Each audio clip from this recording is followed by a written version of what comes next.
All right. Hello, hello, hello.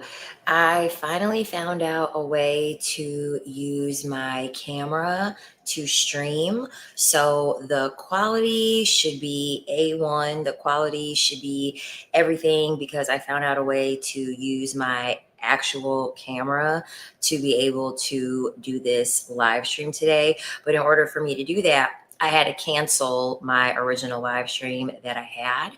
So, yeah.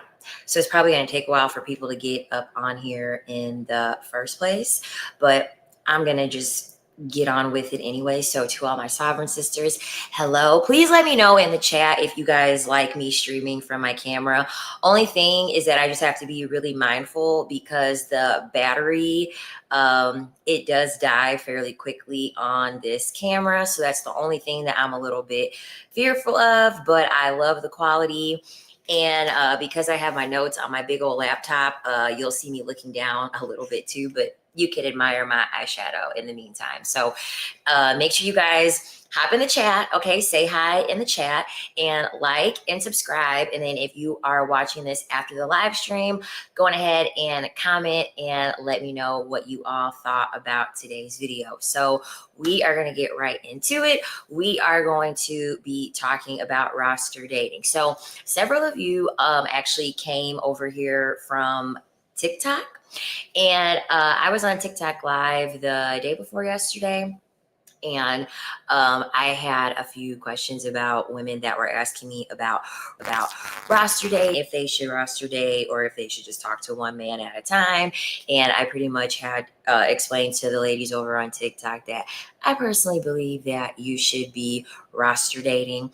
I do feel like roster dating is the best way to date, especially if you are young. Okay, so if you are anywhere between 20 to 30, I do feel as though, especially, you should be roster dating. Your brain doesn't fully develop until you're 25. You're not going to know everything that you like. You're not going to know the different types of men that are out there unless you date different types of men. Okay. So let's start regarding why you should roster date in the first place. Okay. So my thing is this, why would you put all of your eggs into one basket when you can have a dozen eggs or a dozen baskets that are vying for your golden egg? Girl, you have the egg. You are the one with the egg. So why are you sitting here with one egg? Okay, with one egg that, if you're lucky, will be able to get fertilized one side of the month, and you're over here talking to just one man. Like, even if you go back historically, women actually used to date and like be with multiple men. Like, that's actually how they used to do it. So that's the first thing. And pretty much roster dating, anyone that doesn't know what roster dating is just dating multiple men at the same time. Not sleeping with multiple men at the same time. Okay. That's very, very important. Dating multiple men at the same time. Okay. And the reason why I wanted to make this video is because I feel like roster dating is very empowering. It is a great way for you to figure out learning about yourself, learning about what you like, learning men, learning the different types of men, and just figuring out the best way that you can navigate these dating streets with what is currently out there. Okay. So the biggest thing with roster dating is that we we always have this like thing when it comes to the narrative of you should be loyal, you should only talk to one man at a time, and yada yada yada, and that you should prove your loyalty, and that men put your loyalty on a pedestal, and as long as you're loyal to one man, it is going to guarantee you to have the best treatment. It's going to guarantee you to not get cheated on. It's going to guarantee that this man is just going to be the best man ever. And I'm here to tell you that that's not true. Okay. Excuse me. It's not true at all. You staying loyal and you just dating one man at a time is not going to guarantee the fact that he is not talking to other women, because in most cases he has his options open. Okay. The reason why they even told us this narrative anyway, when it comes to loyalty and having loyalty to a man that has not even made a commitment to you, is so that average men can have access to you. That's the only reason why they told us this in the first place. So when it comes to roster dating, one of the reasons why it is important is because it gives you an abundance mentality. Okay. When you're just dating one man at a time, it's like a lack mindset. So, like for instance, if you needed money, okay, and you don't have a job and you are looking for a job, are you just going to apply for one job and then wait for them to call you? So you're gonna wait a month for them to call you, and then you get the interview, okay, and then you might have to do another interview, okay, then you gotta wait for them to, hear back or not, and then you're either gonna hear back and that you got the job or you didn't get the job, and then once you get that news, you'll start all over, and then you'll start applying one job and then wash, rinse, repeat. If you do it like that, you ain't never gonna have no job. You ain't never gonna be able to make no money. So that's how you have to look at it when it comes to you roster dating. Okay. No, there's power in numbers. Date them all. Okay. And also another thing is that when you choose to roster date, when you have this abundance mentality, when you're only going to date one man at a time, that means that you're going to be sitting by the phone waiting for a man to text you back. You're going to be sitting around waiting for one man to make plans with you. No, if you have a roster, okay, and one man ain't texting you back, you'll have four other options of men who will be texting you back. Okay. If you got two men who are just playing on your phone, they're not trying to plan a date, they're not trying to do anything, it'll be three other men who are actively texting you, actively getting to know you, and actively planning dates with you. And then out of those three, you'll get two of them that'll actually lead to a date. Okay. And then hopefully out of those two, you'll have one that you end up liking. You know what I'm saying? So also, you get such a confidence booster. It is roster dating. It gives you a confidence booster because it's validating. Okay. Like, let's just call it what it is. It's validating when you are able to have options, and it's validating when you know that you have 5, 6 men who are all interested in you, who are all vying for your attention. You know what I mean? Because roster dating breeds competition, and that's what these men need. That is what these men need. Another reason why men want you to only talk to one man at a time is because they don't have anyone to compete with.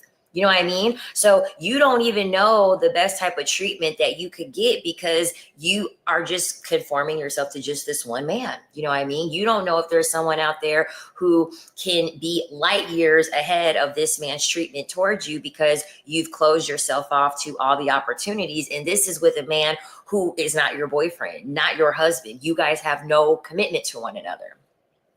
Another reason why I promote roster dating is because it will help you to avoid premature attachment. Okay.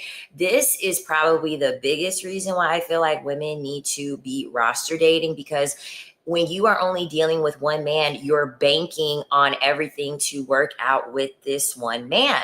And so you're going to start taking everything personal because you are just banking on the one egg in the basket. I hope this works out. I hope this works out. And so what happens is, if it doesn't work out, you start getting into this mode where you start trying to force things to work out. So if he's not texting you back, you start double texting him. You start sending long paragraphs. You're begging him and asking him, when are we going to go out on a date? When are we going to start doing this? And it's like, girl, if you had a roster, you would have just noticed, oh, okay, well, he's not trying to plan a date. Well, that's fine because I already got a date planned out with Tommy on Friday, so it's all good. If this dude don't want to take me out on a date, it's really no big deal because you got options. Self-discovery is the next reason. Okay. Dating a variety of people will help you figure out what you like. Okay. It's like a buffet. When you go to the buffet and you go, pick out what all types of food that you like. And it might be some different food out there that you ain't never tried before. It's like a buffet. You're going to try a little bit of the food. And if you like it, you'll go back for more. And if you try something else and you don't like it, you're not going to eat it anymore. Okay. So the next thing, okay, when it comes to roster dating, especially as a woman, we're given more of a negative connotation when it comes to us roster dating, because as women, we're not supposed to entertain multiple men. Okay. Patriarchy has created it where only men are allowed to be the ones that can deal with multiple people. Okay. So a lot of people will also say, well, roster dating, that's immoral. You're leading people on.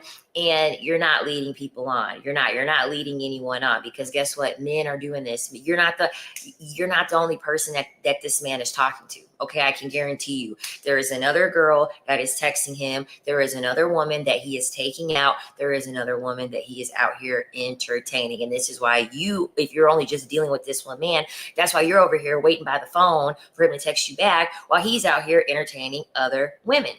So roster dating isn't necessarily leading people on. It's giving them a chance to show up and show out. Like I said before, it's competition. These men need to have competition. That's why they don't want you talking to multiple men, because if you got taken out on a date and he didn't get you no flowers, he didn't open up the door for you, he's squirming at the bill, and then you go out on a date with another guy on a roster. You got flowers the first date. He's opening up the door. He's pulling out the chair. He don't even want you to look at the bill because he's going to have it taken care of. Well, that's going to make the other guy look bad. You know what I mean? And that's what these men don't want. These men do not want you to seek an opportunity where someone else can outshine them, where someone else can, make them look bad.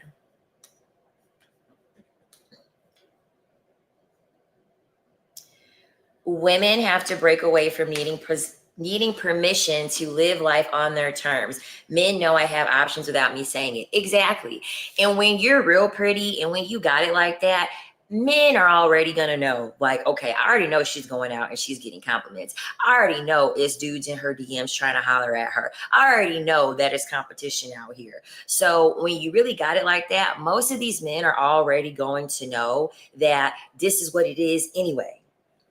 And yes, diversify our investments. Exactly. That's it. That's all. Diversify them investments, baby. That's it. Okay. So yeah, this is always empowering. Don't let these men try to call you a 304 and this and that because you want to date multiple people. Nope, you're keeping your options open. You're going to have these men fight to the death, and may the best man win. Okay, that's what it's all about. Okay, so the benefits of roster dating. So like I said before, it's empowering, okay, because you have personal power, because you get to pick and choose who you are going to entertain. You get to pick and choose who you want to hang out with, how often, where you want to go with this person. If you don't want to see another person again, you get all of the power. Ladies, we have got to flip this narrative. Too many women are still out here going out on dates hoping that a man chooses them. That's wrong. That's backward. Okay. You have the egg. You have the egg. All right. You get one egg a month. These men should be racing. These men should be racing, praying that you choose them, not the other way around. So you need to be roster dating because you need to have the mindset, okay, I'm the one that's doing the choosing.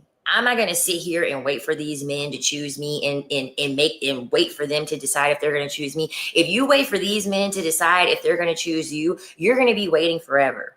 Okay, you're going to be waiting forever because these men aren't really looking to choose anyone for real. If I can keep it real with you, they're not looking to choose anyone for real. They're out here with their options open, playing the field, and they're going to only stop playing the field until they get old, crusty, dusty, busty. And by that time, ain't nobody going to want them. I was just watching that conservative version of Pop the Balloon. It was a 76-year-old man Pop the Balloon saying that he is ready to start a family and he is ready to spread his seed. These men will literally play games until they are 76 years old when they are about to be 6 feet under to decide that they want to start a family. So they're out here playing games, so you might as well play the field. Men are actually boring and lonely. They are. They are. I'm telling you, they really, really are. The next thing is, so your emotional detachment, okay? When you're having roster dating, you cannot be emotionally attached to 5 different men. Okay, it's just no way. There's no way that you can be emotionally attached to 5 different men. So it's way easier for you to have a roster because you're not putting all your emotions into one man. Okay. When you got 5 different men on your roster, you don't have enough time to be thinking about anything emotionally. You just care about, okay, is he doing the things that I need him to do? Is he doing the things that I want him to do? He is okay, he can stay on the roster. He's not okay, he gets taken off the roster and then we can replace him with someone else on the roster. You being emotionally detached is by far one of the most important things that you need to implement whenever you decide that you are going to be dating. Your emotions are currency, okay? Your emotions literally cost something, they are worth something. This is the reason why men try to hook you. They try to hook you based off of you becoming emotionally attached to them. Having a roster will get rid of all of that, okay? It will alleviate all of that. Next, the fun factor, okay? The best thing about roster dating is here, you have to think of it like this. Okay, let's say that you like to go out to eat, you like to go shopping, you like to take vacations. Imagine asking one man to do all that. Imagine asking one man, because most men are average. Imagine asking the everyday average man, hey, can you take me out to fancy restaurants? Can you take me out on vacations? Can you take me out shopping? The average man ain't going to be able to do that. One average man is not going to be able to do that. If you have a roster, you can have one that takes you shopping, one that takes you to nice restaurants, one that you can go out on vacations with. Simple, okay? Very, very, very simple. And it makes it fun. It makes it fun. It's not fun having to beg a man, well, why won't you take me out? Why won't you take me shopping? Why don't we go anywhere? No, instead of begging one man to do that, just ask one thing from one man and he's capable of doing it. And then wash, rinse, repeat with multiple men. That way you could do everything it is that you want to do.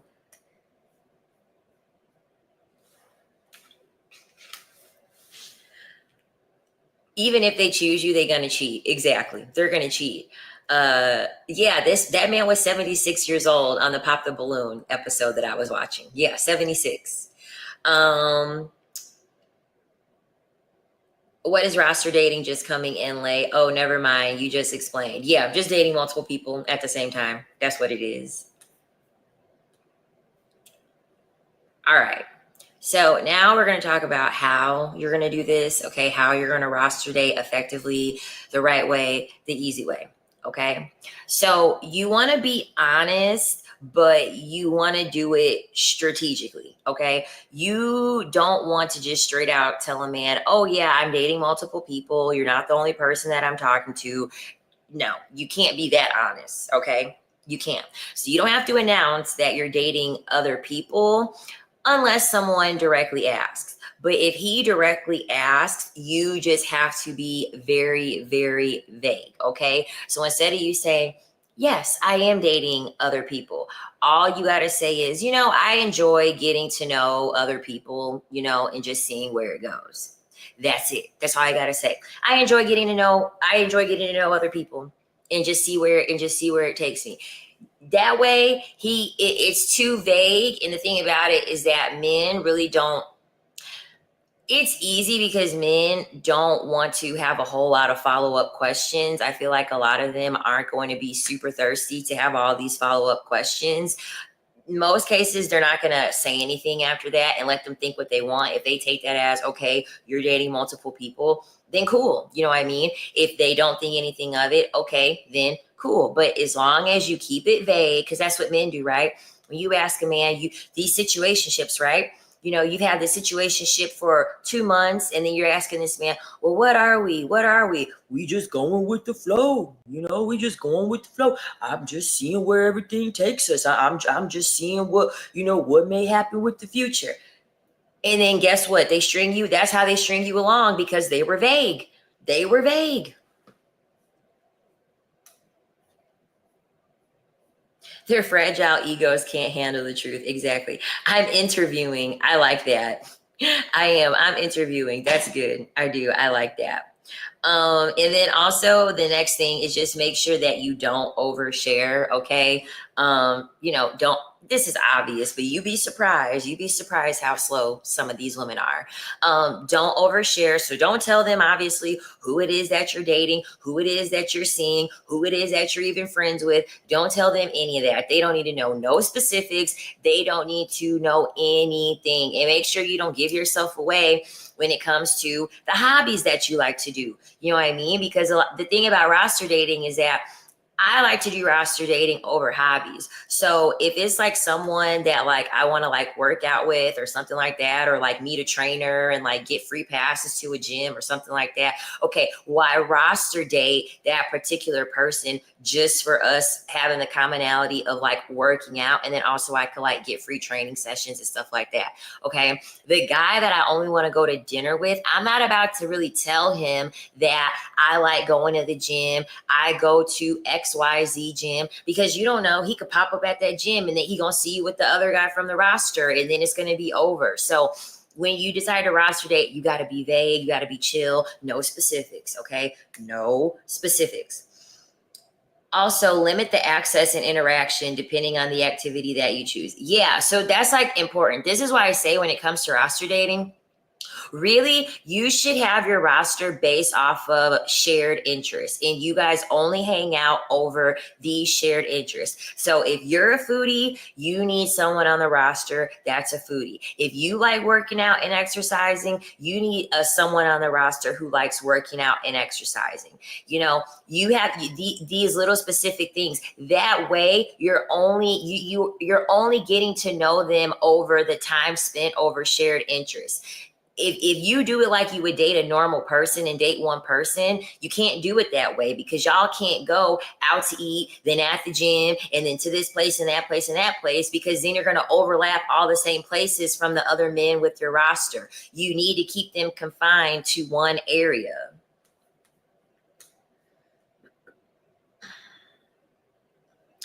Okay, the next thing that's really, really important is that you need to set boundaries for yourself. Okay, so you need to be very clear how many men are going to be on your roster: 2 men, 3 men, 4 men, 5 men. Okay, for me personally, I don't max out. 5 is my max. Okay, Ooh, 5 is my max. I'm not going anything over 5. So you need to be honest with yourself based off of what your work schedule is like, what your daily schedule is like, because you also have to think, everyone on your roster, that's an individual person that you have to get ready for. You know what I mean? That's an individual person that you have to have a conversation with, that you have to give energy to. So you have to ask yourself, how much energy do you have, and how much of this energy do you want to use when it comes to having a roster? Okay. So you want to make sure you have enough time to allocate thoroughly, so that way you're not overbooking dates and you're not burning yourself out, because the whole point of this is for you to have fun, for you to have self-discovery and see what else is out there. Okay, you shouldn't be getting crazy drained, you shouldn't be getting burnt out from any of this. If you start getting burnt out, you bit off way more than you can chew. And then also, you have to be very careful with your emotional energy. Remember, roster dating is all about fun. Okay, you don't go into roster dating with this mindset, I'm gonna find my husband. I'm about to find my husband. No, okay. You're not going in with the mindset that you're trying to find your forever person. If you do that, that means you're gonna get prematurely emotionally attached to these men, and that absolutely cannot happen. Okay. So we gotta remember that you have to keep your emotions to yourself, and just make sure that you stay grounded by checking in with yourself on what it is, what you want, and what it is that you're looking for. Remember, you're the chooser. You're the one that has the egg. All right. So there should be no need of you freaking out or being concerned or worried about any of these emotional attachments. If it works out, it'll work out. If it's meant to be, it'll be easy. It'll be easy anyway. I once organized a speed dating Saturday 1 to 6 p.m. Bars, coffee shops within 2 mile radius was fun. Spent 30 minutes with each one. Same outfit, then booked a solo massage at 7. See, that's perfect. That's perfect. You see how she used her energy to go speed date, and then she released all of her energy by getting a solo massage after. That's how you do it. So you do want to make sure that once when you're roster dating, you're doing things to take care of yourself, because no matter how great a man is, no matter how great a man treats you, when you are in proximity with a man, it costs energy. Okay. It's going to cost energy. So you need to make sure that you have a method. You need to make sure that you have a way to regain your energy after giving it to multiple men. Okay, that's very, very important. Okay. The next thing is to make sure that you focus on quality over quality. Okay. Like I said earlier, if you've been texting a man and y'all been texting for, I'll say at max, okay, I will say at max a month, okay, and I'm being very, very generous because I'm also considering if people have children, people have jobs and things like that, so I understand it may take longer for some people to meet up and have a date. I'm gonna give it a month max. If you've been talking to a man for a month max and y'all don't have a date at all, y'all haven't went on a date within the first month, he needs to be kicked off your roster. Okay, that's poor quality, and it's not worth having him on the roster when he is not giving you anything at all and it's taking him that long. No, because the thing about it is that he's going to stick out like a sore thumb when you have 3 other men on your roster and they've texted you, and within the first week, you got a date planned already. So make sure that you allow the competition to make sure you let people weed themselves out. Okay. So you want to choose men who bring something different to the table. It's like what I said about meeting men that you can have at least just one shared commonality, one shared interest with. That way your bonding can, be regarding that commonality, and then hopefully it could blossom into something else. So it could be intellectual, it could be over adventure. You know what I mean? It could be anything.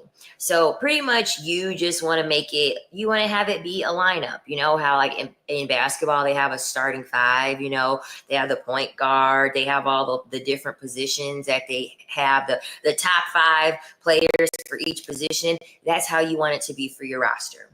Okay. And make sure that you're selective. Okay. Make sure that you're selective. If you want to go to Michelin star restaurants and you got a man on the roster that's the foodie man, and the foodie wants to only take you to the Cheesecake Factory and Olive Garden and Red Lobster, just because he's taking you out on dates and just because he's giving you validation and attention, he's not giving you what it is that you want. You know what I mean? He's not giving you what it is that you want. So I guess, yeah, sure, if you're starving, if you're hungry, you could hit him up occasionally for a free meal or whatever.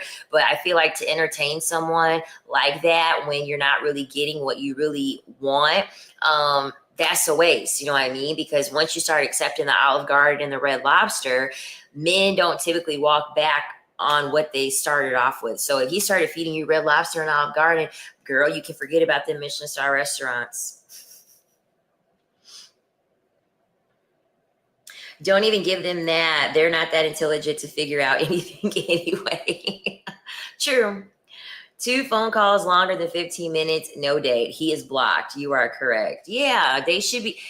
Men that are really about something, they're going to plan a date very, very quickly. I mean, I've had men who I've matched with on dating apps, and we planned a date the same day that we fucking matched. You know what I mean? When these men want you, they will come and pick you up. I have a gold, silver, and bronze medalist in my roster. Oh, I love that. I love that. That's awesome. Okay. All right. So the next thing is just to keep it fun. Like, this should be fun. Okay. Like I said, please, like, don't go into roster dating thinking like, oh, this is going to be the men. It's one of these men is going to be my husband. He's going to be the father of my children. No. Okay. It should be fun. So don't bring up any topics regarding exclusive. I can't talk. Don't bring up anything when it comes to like being exclusive. Okay. Exclusivity. Don't do that. Okay. I don't even, because I feel like this. Men are banking on the fact that you want to be exclusive anyway, right? That's like the carrot that they always are going to dangle over your head. Commitment in marriage, okay? So they already, when you're dating them, they're already assuming that that's what you want anyway. So there, in my opinion, is really no need to bring up these conversations. Well, do you want to get married? Do you want to have children? Things like that, because they can lie and just say they want the same thing as you and then cosplay to be whoever it is that they that you are claiming that you want to be with. Okay. So don't have any talks about being exclusive. No talks about the future. No talks about marriage. Okay. None of that. Okay. If they ask you, do you want to get married? Like I said, it's all about being vague. I haven't decided yet. I don't know, maybe if I meet the right man, if I meet the right person. You just want to be extremely vague. Okay. Whenever you talk to these men about commitment, whenever you talk to these men about marriage, you are giving them leverage, okay? Because they already know that they already feel like they have leverage over you, because they already are assuming you want marriage. You want exclusivity. Okay.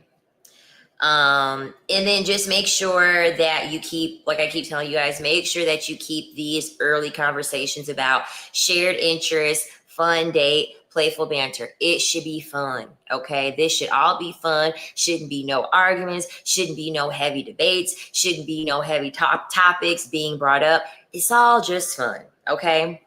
And then the next thing is to stay organized. So I literally would go on my phone in the notes. I literally will write down every man's name. Okay, every man's name, and I literally will rank the roster and rank pros and cons, what I like about them and what I don't like about them. Okay, so likes, dislikes, hobbies, inside jokes, any key pieces of information that the man has like shared with you, because men really like that. Men have really shitty memory, like really, really shitty memory. So one way to not give away that you have a roster is to make sure that you listen and you remember key details about every man on your roster. And once they tell it to you, put it in your notes on your phone. That way you can bring it up later. And they're going to be so impressed with you. They're going to be like, oh my God, I can't believe you remember that. They're going to be so impressed with you. And they're going to think that they're the only man that you're dealing with, because your attention to detail and your memory. Yeah, they're going to be like, oh my God, really? Why are there so many more men on dating apps than women? Because like I said at the beginning of this live, we're the prize. We have the egg. We have the value. We have the value. In order for bars, in order for clubs to be able to get enough people to come in and spend money, they would do ladies' night. They would do ladies' night because men aren't going to go to a bar or a club knowing that a ton of men are there. And women definitely are not going to go to a bar or club for men. So they had to create ladies' night to give men an incentive to want to spend money at the bar or the club, because we are the value. We are the product. There is nothing that a man possesses naturally on him that can be commodified. There is nothing on a man with just his being that capitalists have found is valuable enough to commodify. I mean, we don't even want ding-a-ling pictures from these men. You know what I mean? They have no value. The access men have to women is problematic. Yeah, it's definitely problematic. These average men really don't have no business having this much access to women at all. Okay, like point blank period. That's why they're all mad when they're saying like, oh, women want provider men. Women are setting their standards high. Women are not settling, and women are willing to be single as opposed to just taking a average man. The world is full of calamity. The world is full of moronic people, because too many average men have been allowed to pass their genes, and they should have never been allowed to pass their genes in the first place. The apps are 70% men, LOL. This is why I start dating online, making sure the guy lives across the country so they don't have immediate access to me. Yeah, because a lot of these men are crazy. I mean, these men, it's getting to the point now where it's like these men use fake names on dating apps. They lie about their age on dating apps. They lie about their political stance on dating apps. They lie about their status, if they're single, married, divorced, children on dating apps. You cannot take anything that they're saying at face value. You can't take anything that they're saying on face value. So just having access to you through a phone can really pose as being dangerous, because you really don't know who it is that you're meeting. You really don't know who it is that you are potentially sharing information with, sharing pictures with, sharing information about yourself. You don't truly know. Smart women are taking over. Suckers. No, it's the truth. All right. So yeah, make sure that you stay organized when it comes to your roster dating, and then make sure that you have a system. Like I said, I just use a little note app. They have like discrete note apps or whatever, or you can write it down. That way you keep everyone in your roster in check, and you make sure that you don't get nobody mixed up or anything like that. So the next thing, how to not get caught roster dating. Okay. So your social media. Okay. This is what I do. All right. This is what I do. You can add them on social media if you want. All you have to do is just mute them from your story. So they can still be friends with you on social media. They will just think you don't post. And what you can do is you can tell them these things. And, when they ask you for your social media, oh, well, what's your Instagram? Give me your Instagram. What's your TikTok? Blah, blah, blah, blah. When it comes to you, if you're posting your personal life, all you have to do is say, I don't post a whole lot on Instagram, but I'll give you my Instagram. You could just have it. All you have to do is mute your stories from them. You can have it where you can specifically pick who has access to your story. Just hide your story from them. That way they're not freaking out about the picture that you took of the food, or who you're out with, or potentially catching you in a lie. Okay. The less information that they have on you, the better. Okay. Primary communication should be via text message, phone call, anyway. So, don't post where you're going out if you're going to stay friends with them, which I don't recommend. And then make sure that you keep communication in check. Men are extremely lazy. So when men roster date, men copy and paste. Okay. There's TikToks about this shit. They literally will copy and they'll have it in their notes. They'll have a greeting, and they copy it, and then they literally just paste it, and they send it to all the women that are on their roster. Okay. So you got a good morning text, and every minute for the next 5 minutes, there were 5 other women who also got a good morning text greeting. Okay. So never think you're the only one getting a good morning text, because I'm telling you, these men copy and paste, and they will send the same thing to several different women. Saw a TikTok. If your mom had higher self-esteem, you, sir, would not be here. Damn, that's a bar, but it's true. It is. It's true. It's the truth. If they had if these women had higher self-esteem, a lot of these men would not be here. Would not be here. All right, let's see. Okay, the next thing. So I really want to bring this up, because there was a woman on my TikTok, and she was expressing to me the frustration that she was having because she got a provider boyfriend, and she has another boyfriend that she's like trying to like tag along. And so she's messed up because the provider man has access to where she lives, which I kind of get it, because he's paying for everything. So I kind of get it in a way. But she always wanted to have it so that her other boyfriend was going to come over as soon as her provider boyfriend left. And then she's over here wondering why her provider boyfriend is like on her ass like white on rice. And it's like, well, girl, it's because you haven't staggered anything. You didn't stagger locations. You didn't stagger time or anything like that. This is why men get caught cheating, because men don't know how to stagger their time. You don't leave hanging out with your wife and then leave hanging out with your wife and then go immediately hang out with your side chick after. That's why these men are always getting caught cheating, because they go back to back to back and then wonder why they get caught. No, you have to stagger. You have to stagger when you're going to hang out with men. That's why I had in the thumbnail originally, you got a date with Brad on Monday. You got a date with Jose on Wednesday. Then you got a date with Tyrone on Friday. That's how you stagger. You stagger at different times and you stagger on different days. That way you can't get caught up if someone is overlapping.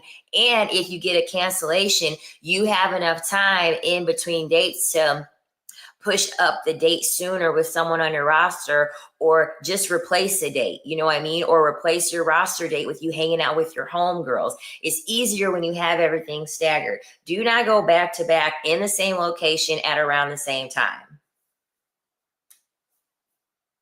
I'm 31, no kids. Oh, I love that. Love that. That's how it should be. The next thing is just to master the art of neutrality. Okay. So try not, when you're roster dating, try not to give any hints that that you have a favorite. Okay. Try not to do that, because the whole point of you having a roster is you're pretty much subconsciously planting a seed in a man to understand that you have options, and that he's going to need to work extremely hard to be able to have access to you and to be able to, reap the benefits of being able to be with you. Okay. That is extremely important. You don't want to make it obvious that you have a favorite. You got to play it cool and just keep it neutral. Okay. The next thing is to be discreet with your friends. Okay. Personally, I would be telling my friends that I have a roster. Me personally, I would not be telling my friends that I have a roster, because let's just be honest, women, we have big mouths. We get diarrhea of the mouth and we expose information. If your friend knows that you're roster dating and you show her one person from your roster, she may accidentally tell another person. That person may know that person on the roster, and then the person that she told, they actually might know another person on your roster that your friend doesn't know about. They might somehow find out. So now you're going to get exposed, and you're going to lose 2 men off of your roster because you ended up telling someone about one person on your roster. Keep it private, or only tell people that you are 100%, that they are trustworthy, and that they are someone that you can confide in. Okay.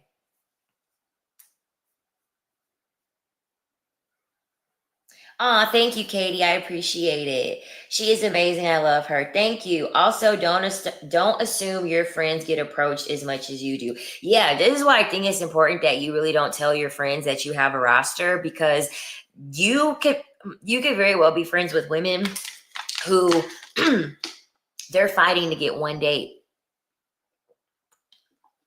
They're fighting to get one freaking date out of a guy. And so if you tell them that you got a roster and you got a roster of 5 different men, she may not take that so lightly. You know what I mean? She may not take that so well. So that's another reason why I wouldn't expose that I have a roster, because it really can bring out jealousy in a lot of women, especially male-centered women specifically. They're going to start questioning their worth. They're going to start questioning how they look, how they're perceived, and things like that. And you don't want them problems. Okay. You don't want them problems. Oh, thank you, girl. Thank you, EU. Thank you, Exoticals United. I appreciate it. So yeah, I would just refrain from even wanting to tell anyone. Just keep it secret. Keep it secret. Okay, the next thing is you got to keep your receipts in check. Okay, you got to keep your receipts in check, because all of this stuff is going to be happening via text message. You know what I mean? So what I like to do, me personally, I like to send voice notes. So you know how like iPhone or even on like Instagram and Facebook Messenger, you can do voice notes. I always like to send voice notes, because I mean, okay, yes, they can screenshot, you know what I mean, a voice note, but imagine how much work that's going to take. You know what I mean? If you're sending 2 to 5 minute long voice notes, how thirsty are they going to be to expose you to sit here and screen record 5, 15, 20, 30, up to an hour's worth of fucking voice memos? Like, come on, you want to make it harder for them to be able to catch you up in anything. If you don't text a whole lot, it's harder for them. It's way easier for them to screenshot text messages and expose you, as opposed to doing the voice messages. So me personally, I like to do voice messages to even alleviate from the whole game of texting, them having threads and things like that. And then obviously you want to clear out your threads. That way, if you're with a guy and he might be jealous or weird and someone may try to check your phone or something like that, just clear out the receipts, clear out the messages. Okay. Okay, the next thing is to make sure that you stay calm out of pressure. At some point, I feel like you most likely are going to get called out if you're roster dating. I mean, it's happened to me before.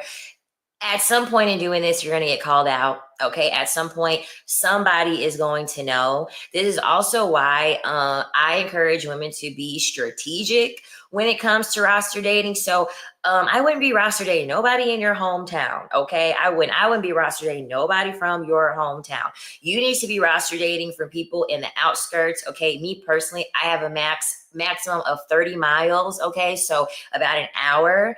I try to have it be where people could be like further away from me. That way I don't run into the same people. That way I don't potentially run into people that people on my roster know. But at some point when you've been doing this for so long, somebody's going to know something and someone's going to call you out on something. The biggest thing to do is just to stay calm. Okay.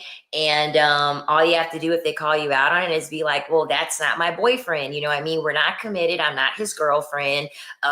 We don't have any like committal ties at all. You know what I'm saying? So you have to keep that in check and keep that in order and just stay cool. You know what I mean? Just stay cool. Okay. Thoughts on low effort first dates from apps. Do they set precedent for future treatment or okay for the first time to do vibe check? Okay, so me personally, I feel like this. Men are rarely going to backtrack on the standard that they first started. Meaning that if a man wanted to take you out on a coffee date for the first date, it's always harder. Like, okay, so imagine this, right? Imagine this. If I'm trying to sell something to you, right? So let's just say I own a store, okay, and I own a handbag store, okay. Which one is easier? Okay, I have a $20 handbag, okay, and you say, you know what, I like that $20 handbag. Let me get that $20 handbag, and then I say, well, instead of the $20 handbag, I have a $500 handbag for you. Okay, this bag is beautiful, XYZ, but you already purchased the $200 handbag, but now I'm trying to sell you a $500 handbag. Or I sell you the $500 handbag to begin with, and you just buy the $500 handbag and just keep it at that. It's easier. It's just way, way, way easier. And it's way more convincing when you just have the standard met the very, very first time. Because if he sets the bar low, men are lazy. Men are going to give you whatever effort that you allow them to have. Okay. So men are not racing to be like, oh, well, I'll start off with a coffee date and then we'll go to Cheesecake Factory and then we'll go to Ruth's Chris and then we'll go to a Michelin star restaurant. Men usually aren't thinking like that. Okay. Men want to be able to get away with doing the absolute bare minimum, hoping that you will take it. So me personally, I've never done a coffee date. I've never done a date where we're hiking or anything like that, because I already know that even if he does go above, I mean, come on.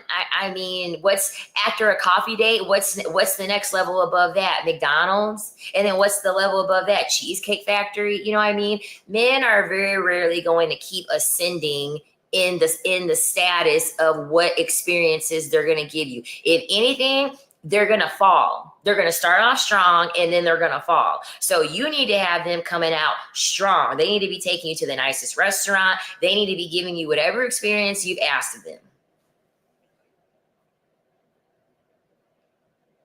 So me personally, I feel like, yes, it will set the precedent for the future. But like I said before, usually men are going to give their best and strongest effort when they're first trying to impress you. Okay.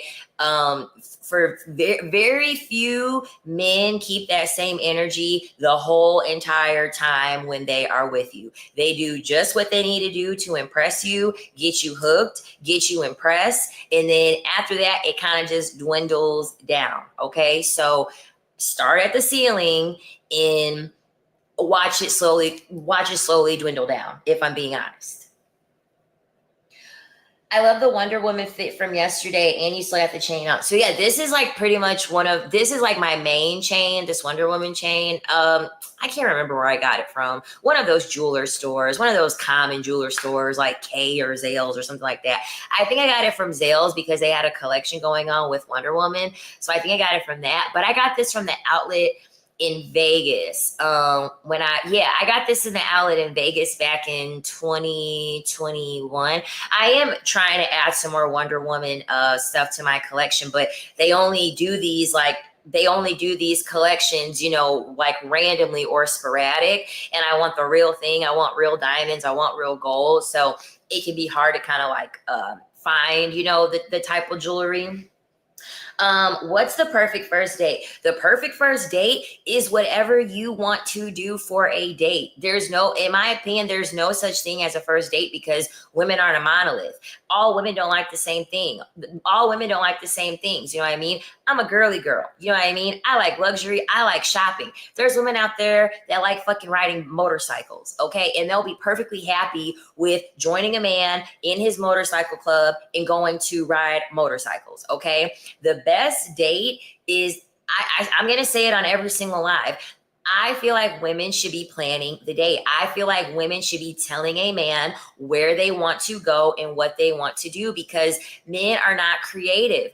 Men are not necessarily looking to come up with an idea to give you an experience. Men don't think like that. And a lot of the times what happens is if you have a man plan the date, all he's going to do is find a place that's close to where he lives to sleep with you. That's most men's criteria. And I know it's their criteria because my Facebook is primarily men, and I made a status about it, and I was joking, and I literally said, if you let a man plan the date, he's going to plan the date to close the place closest to his house so he can try to sleep with you. I got so many reacts from men, and all of the men agreed with me, and all of the men were joking about it. That's how I know that I know what I'm talking about.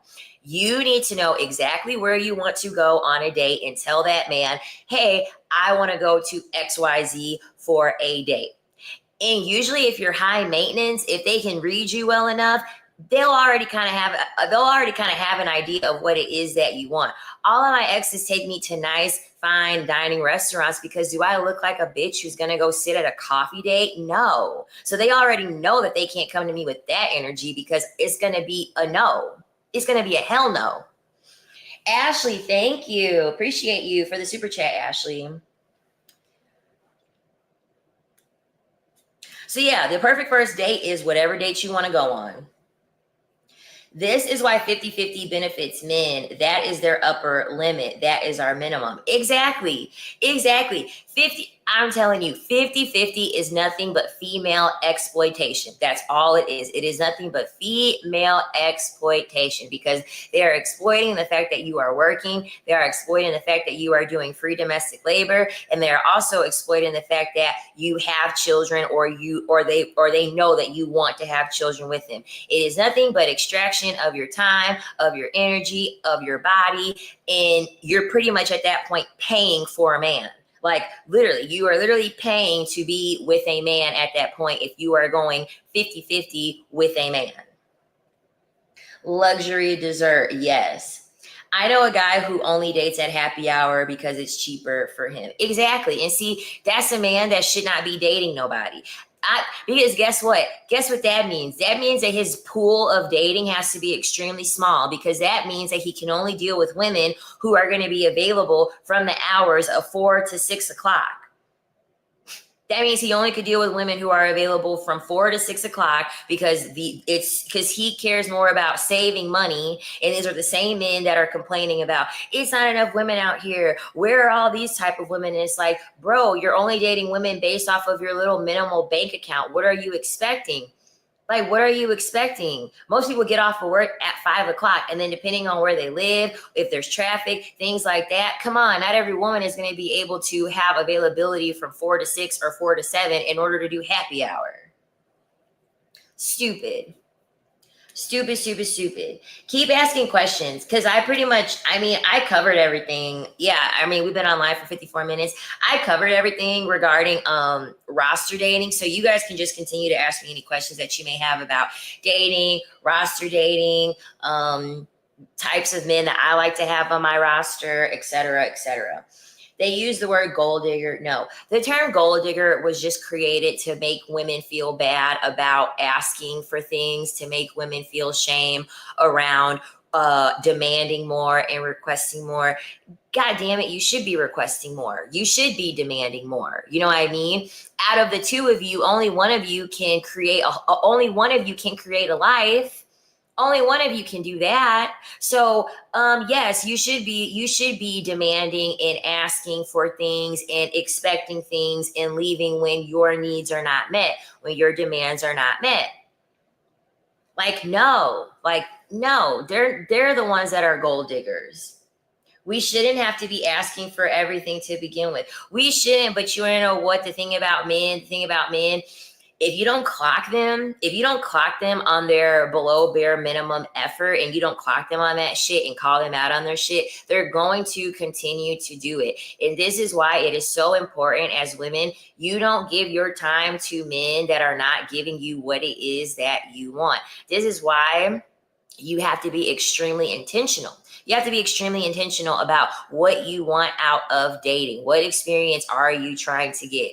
Like I said before, you should have all the experiences lined up that you want to do, the restaurants that you want to go to. Do you want to go to museums? Do you want to go to musicals? Do you want to go shopping? You should have every experience lined up that you want from a man. That way, if he doesn't provide that, if he doesn't give you that, you don't talk to him anymore. You only have men on your roster who are giving you what you want, giving you what you need. If he ain't doing that, he don't belong to be on the roster. You know, athletes, sports, they got people on the bench. Why do you think they got people on the bench? Because the people on the bench are not up to par yet to be able to actually play the game and allow them to win. Okay? So any of these men, they're sitting on the bench when they're not giving you what it is that they want. They are not eligible to play the game. They are not eligible to be able to hang out with you and kiki with you. I like coffee dates or first dates. Does that cheapen me? So there's, like I said before, it's different types of women. Because I look at it like this, right? I look at it like this. Are you at a loss? Are you cheapening yourself when you're going on a coffee date? No, because there's nuance to this, right? There are a lot of women who are like, I don't feel like getting ready. I don't feel like getting ready to go to a Michelin star restaurant on the first date.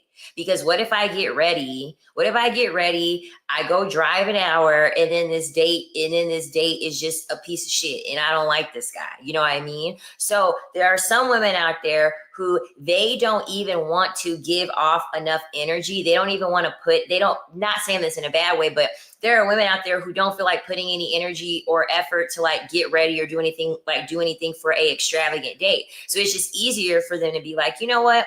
I'm not about to do all of that. We can do something low key. We can do a coffee date and talk for 20 minutes. And then if we don't vibe, if we don't like each other, cool. It was no exorbitant amount of money spent. I didn't have to waste 2 hours getting ready and put on this dress and go drive an hour and go do all this and that. I'm just going to keep it low key with a coffee date. All this is based off of what it is that you are looking for. That's it. That's all. My mindset is if it doesn't work out with the guy on a first date, I want to be able to walk away with an experience, a place I wanted to eat, a place I wanted to go, a place I wanted pictures at. So like I said before, this is independent based off of what your end goal is and how much effort you want to put into making this happen. It's nothing wrong with coffee dates if you are cool with, like I said before, it's a low effort date. It's a low effort date on both ends. They got jealous we could create life, so they tweak the system to make them win and us dependent on them. Men have womb envy. Like when I like you see it happening now in the United States. Like they're trying to like they took away Roe versus Wade, which was a federal law, and now they have made it so that it's state dependent. You know, in Texas, they created a law, or no, or is that the HR? No, they're trying to do this HR 7 thing where pretty much they're saying that in order for a woman cannot make any decision based off of her reproductive health. So in order for you to get on birth control, in order for you to get an IUD, in order for you to get your tubes tied, in order for you to do any family planning, you would have to have that be signed off by a male in your life. So a husband, a brother, a father, etc. They want to be able to make decisions over women's wombs because they are jealous of the fact that they don't have one. They're not able to create life. This was the very first thing that men were jealous of, was our womb and our ability to be able to create life.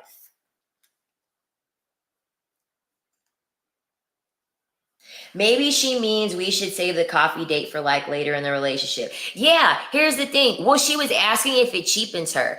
I don't necessarily think that women going on a coffee date cheapens you, because like I said before, if he is taking you out on a low effort coffee date, then you need to also make sure that your appearance is also low effort. I'm sorry, I'm not putting on makeup. I'm not about to look cute for a coffee date. I'm just not going to. You know what I mean? So I feel like it's all about matching energy. You want to take me out on a coffee date? Cool. I'm gonna come in some athleisure. I'm gonna, not have no makeup. I'm going to be chill because, in my opinion, that's a very low effort date. So I'm just gonna match the energy. Or get coffee at an expensive restaurant, or do something with it that's more upscale. Exactly. You can have it, like you can do like a conjoined date. So I have done dates like that before. So actually I did go out on a date like that, believe it or not. So he picked me up, and we actually had went to it was like a Starbucks right next to where I went, but he already had a date plan. He already had an actual a date plan, but he wanted us to go for coffee because we wanted like a little bit of an icebreaker, because where our date was it was Punch Bowl Social. I don't know if you guys are familiar with Punch Bowl Social, but they have food and they have games and things like that. So, it can be kind of hard to like bond and get to know people when you're doing things like bowling or a movie or something like that. So he just had wanted us to go get coffee as kind of like an icebreaker before our actual date.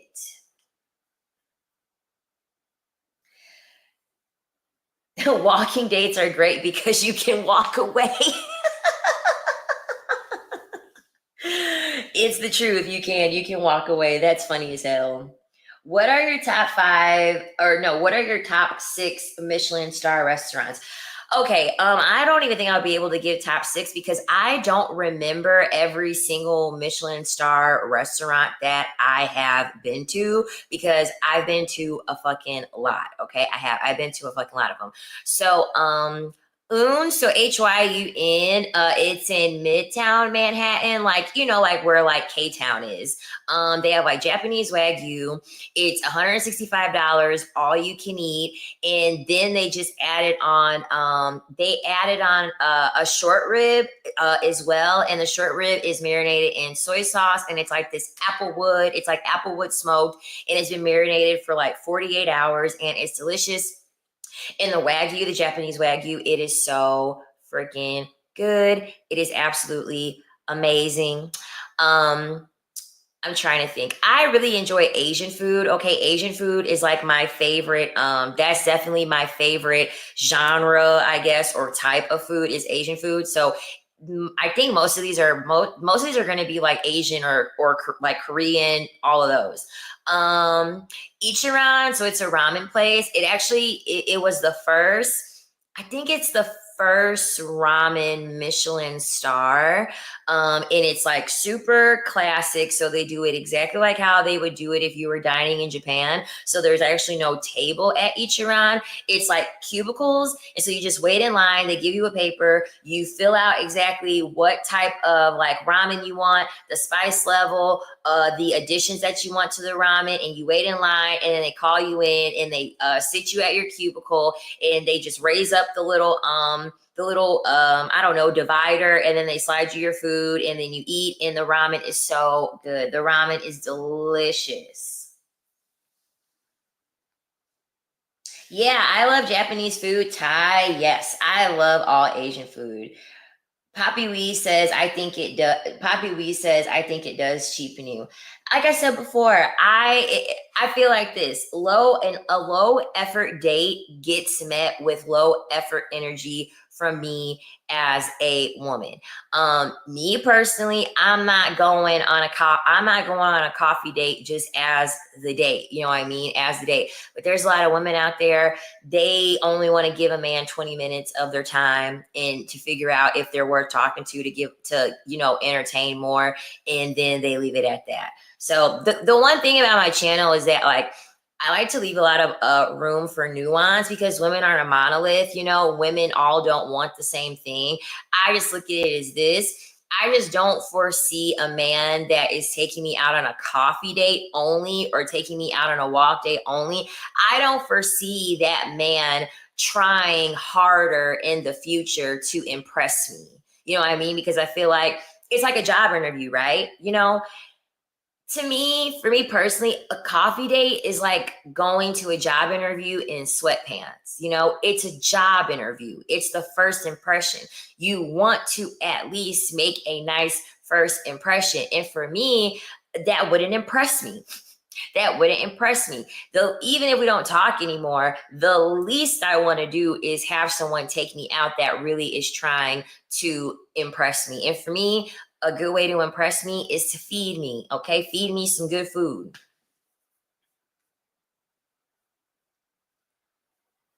I'm trying to think of any other Michelin stars that have come to mind. My memory is really bad. Once I do something so often and once I do things in multiples, I quit. I don't like rank anything or think about anything for real like that. Um, and gosh, I eat at so many places. It's ridiculous. It is. I eat at so many places. That's ridiculous. And I don't only go to Michelin stars either. I don't only go to Michelin stars. So I don't even know if like some of the other places that like I do like if they're Michelin star or not. So I don't want to give a place and it's actually not a Michelin star.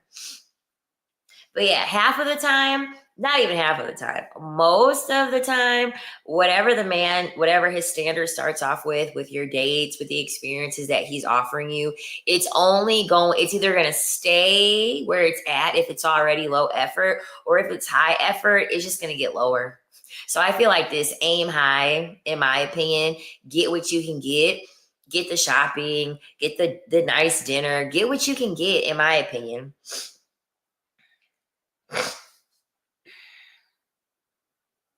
Yes, Nepalese food. Yep, Tibetan. Some men just don't take coffee dates seriously. They think it's a joke. I agree. I've never even had a man ask to take me out on a coffee date as like just an exclusive date, like just that one single date. I've never ever ever had a man even ask me that because I just kind of feel like I don't look like a woman who would entertain that. Like I don't look like a woman. I don't look like the type of woman who would be impressed by a coffee date. Like it's just not happening. It's just not happening. I'm getting hungry too. I went to the gym. I went to the gym before this live and obviously I came back and took a shower and all that stuff.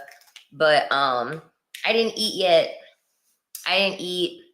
In the gym that I go to, they have like, it's actually really nice. It's the first time I ever been in this gym before. So it's like your regular gym, but the amenities are really, really nice. So I like it because they have like an individual sauna, like a sauna that you just like chill in. And they also have like the hot works. So I don't know if you guys know what HotWorks is, but HotWorks, you pay like a membership monthly, and it's 24/7, 365, and you can like exercise in like a sauna room. So instead of you paying all of this money to do like hot yoga, hot Pilates, and you're paying like $150 like per month to do these classes, you can pay $50 for a HotWorks membership. It's literally 24/7, 365, and you can just do your workout in there. Oh, damn, it's midnight, Jessica. Girl, you need to go to sleep.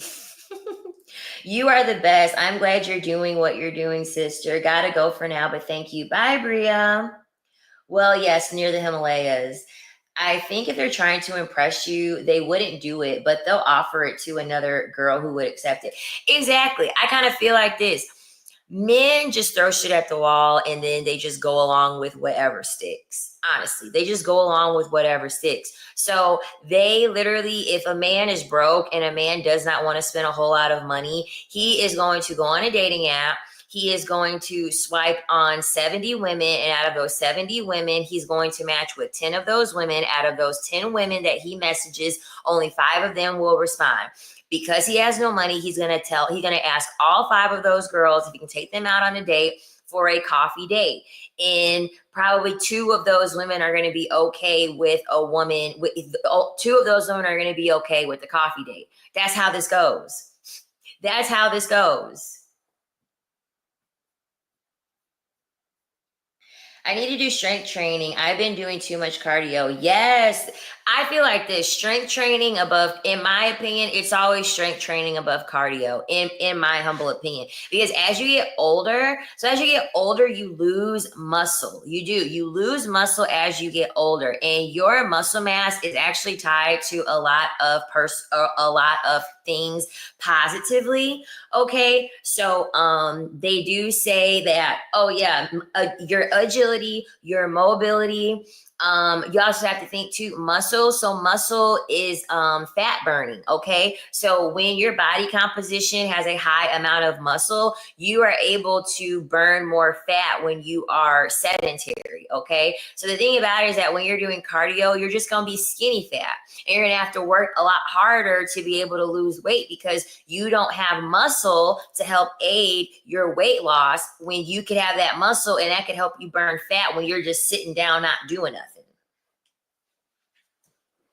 But the thing about it is that once you decide to start strength training, you cannot be attached to the weight on the scale because muscle is more dense than fat, so it will take up less space, but it can make the number on the scale go up because muscle, it will hold water. So like even if you're sore, so like even if you start strength training and then you become sore, don't weigh yourself when you're sore because the number on the scale is going to go up because you're going to be retaining more water because you're inflamed from the soreness, and that's going to be what's held in your muscle. And so naturally the scale is going to go up because it's counting the water retention. Muscle mass is tied to your hormonal health. Once that decline, you are fucked. Sarcopenia develops. Yeah, muscle mass is so important, ladies. Like I'm telling you, muscle mass is important. And I'm telling you, when men see that you got a little bit of muscle on you, okay, because I did bodybuilding. So I showed my bodybuilding pictures before. I'll just pull it up on my phone. I put it on one of my videos of me bodybuilding, but I was swole. I was jacked. I was so jacked. Okay, here we go. Uh, I'm making sure. Okay. Oh, there's a glare. Let me make it ripped. Freaking ripped.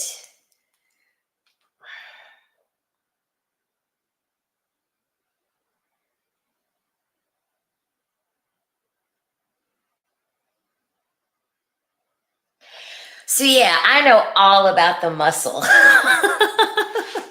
I know all about the muscle, how to lose weight, how to do all that stuff. I do. I know how to do all that stuff. Probably in the future. Okay. So probably before the end of the year for sure. I definitely do plan to make a fitness channel. Okay. Because women, we need to be out here lifting weights. We need to be out here getting stronger. Okay. Like so many women are still deathly afraid to lift weights. Women are afraid that they're going to get buff. Like I had extra I had extra help to get buff like that. So you won't be able to do that naturally. You know, this is how I looked. This is how I looked naturally.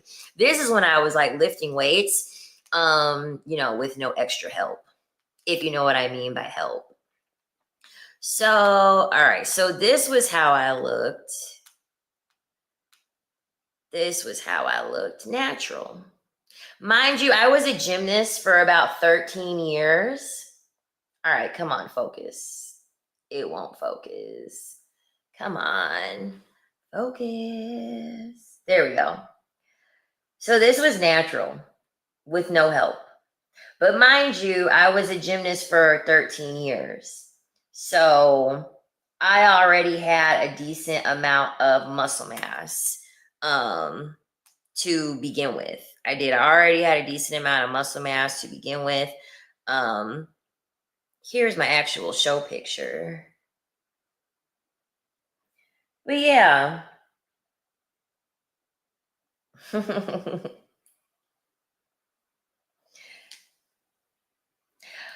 Yeah, I'm glad I cut all that shit out because yeah, I like my natural physique better. And like so actually believe it or not, the day before yesterday was my first day going back to the gym after like 4 months. I purposely quit training upper body because I actually like having like bigger legs, glutes, calves, as opposed, and then just like having a smaller lower body. But also I had binge eating disorder. Um, and so it was actually good for me to not go to the gym for 4 months because it gave me an opportunity to be able to kind of like practice and teach myself like food discipline and like, enforce it like a little bit more. So I worked out for 4 months and I didn't gain any weight at all, which is like a huge accomplishment for me being a recovering from an eating disorder. So that was like really, really good for me. I just stayed active by just walking everywhere. I was living in New York City, so I was walking everywhere. That was plenty to keep everything, good. But I went back to the gym for the first time the day before yesterday. So I'm gonna start going 3 days a week. I want to do that for probably a month. And so I'll do the gym 3 days a week, and then I'm going to do a cardio session 2 days a week for just a half an hour. So something low impact like the elliptical. How do men see women who are bodybuilders? P.S. I love your natural so much better. So this is the thing, okay? So after I had finished doing bodybuilding, because that like the more ripped version of me was the more like recent. So that was from 2022. Yeah, the one with the green suit, that was from December of 2022. Yeah, that was December of 2022. Men would still approach me, men would still ask for my number, and things like that. But after the show was done, I got thick, So I'm like thick now, I guess you could say. I get way more male attention now as opposed to when I was working out. But what I will say is that it was kind of a good thing because I do feel like my muscle did make a difference in certain situations where things could have gotten dangerous. So me and my best friend, we went to Jamaica. And we had excursions that were off of the resort, and you're not supposed to actually leave the resort. And so like I was big, I was way bigger than those Jamaican men. Like those Jamaican men were freaking twigs. And Jamaica it can be dangerous, especially if you're a woman traveling. So I actually was like pretty gracious that I had the muscle because a lot of those men were like scared. A lot of those men were intimidated. So I do feel as though it was protective. So for me personally, I do like having a decent amount of muscle. And I do feel as though as women, I feel like this, someone should be able to look at you and know that you work out. Okay. That's just my opinion, especially men. A man should be able to look at you and know that you work out, okay? Because he is going to think twice if he tries to put his hand at you. He's going to think twice about doing anything to you because you have a clear indicator that you have some type of strength, you have some type of physical acumen. Now, I'm not saying that you having muscle is obviously going to make you stronger than a man. Of course not. It's not going to make you stronger than a man, but I kid you not, men who don't have any good intentions for you or any good intentions with you, and they see that you have muscle, they're not going to fuck with you. They're not going to fuck with you.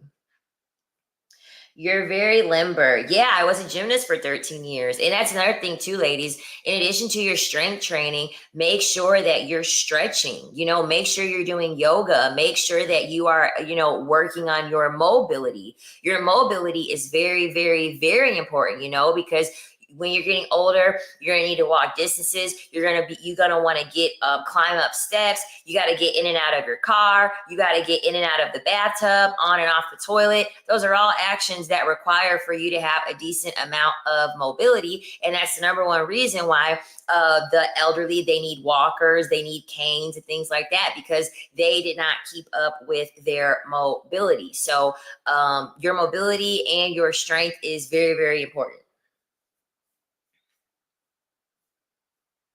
Right now, I have a beautiful relationship with food. I've had EDs too. Oh, Katie, I'm so glad to hear that you have a relationship that's really good with food because, oh my gosh, when I tell y'all, I look like a beluga whale with my binge eating disorder. So the thing about it is that, so they have it what's called like post-show blues. So it's kind of like surgery. Women that get their body done, they experience this too. Pretty much when you undergo any significant change to your body, so even after childbirth, so if you get surgery, you do bodybuilding, you gave birth, that's trauma. Okay, believe it or not, whenever you change your body and your body changes in some form or fashion, it's traumatic. It's not only traumatic to your physical, it's traumatic to your mental. Okay. And so when you are done with the bodybuilding show, you have what's called post-show blues because you have prepped for, 12 weeks, 20 weeks, 24 weeks, you've sacrificed going out to eating with people, you sacrificed drinking with people, you have sacrificed a lot of your social relationships, all for this one day, all for these few moments that are on stage. And so once it ends, you kind of feel as though your sense of purpose is gone. You kind of feel as though you don't have as much of a purpose to be doing all of this. And so also because you weigh so little, your metabolism is slower. That's another thing to always remember for anyone that's trying to lose weight. This is why it's always so hard to lose the last 10 pounds because the smaller you are, the slower your metabolism is. So whenever we are done with our bodybuilding show, we're supposed to do something called reverse diet. So like you can't hop back into like eating the way you would normally eat, like prior to the bodybuilding show or at the beginning of the bodybuilding show because your metabolism is too slow and any food that you eat that is outside of your caloric deficit, it's going to race back to your body as fat. Okay. It's going to race back to your body as fat. So you have to incrementally, slowly build up your calories. Well, I was going through a lot at that time and I didn't give a fuck. I was like, I'm hungry, I'm starving. I fired my coach. I ate what I wanted and I literally gained like 70 pounds post show.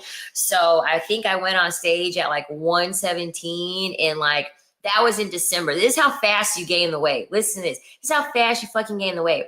I went on stage at like 117. That was the very beginning of December. I think my show date was December 6th. By March, my ass was like 205 pounds in that short span of time. That's how slow your metabolism is post-show when you're that small, and that's how easy it is to gain fucking weight. Obviously, I'm not that weight anymore. I'm not at that weight anymore. I think I'm like 155 pounds now. So what will you talk about the next live? Honestly, I don't know yet. Honestly, I don't. I have no idea what I'm going to talk about next. What do you guys want me to talk about? Do you suggest doing cardio to lose weight first before strength training? So, in my opinion, I think women should do strength training first, because here's the thing: you can do strength training and cardio at the same time. You know what I mean? Because all cardio all cardio is just an increase in heart rate. That's it. It's simply an increase in heart rate. So if you do something like you do squats and you do just air squats, so just squats with your body weight, technically that's kind of a form of strength training and a form of cardio when you think about it, because you are working your muscles and you're having your heart rate be higher. I think it's easier for you to strength train first, because you're going to be building muscle, and muscle burns more fat. So you building the muscle is going to be able to create you to have to do less work.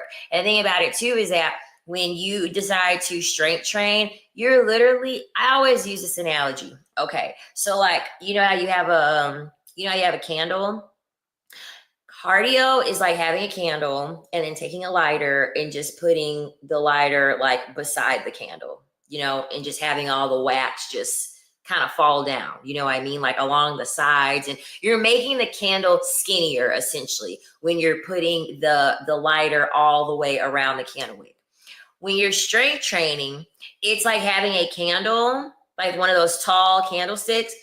You have a candlestick, but instead of a lighter, you have a razor blade. And so you're gonna etch the parts of you that you want to shape. So that's the difference between strength training and cardio. If you are okay with your shape and you just want to be a smaller version, then cardio will work. But if you don't like your shape, you should be prioritizing strength training.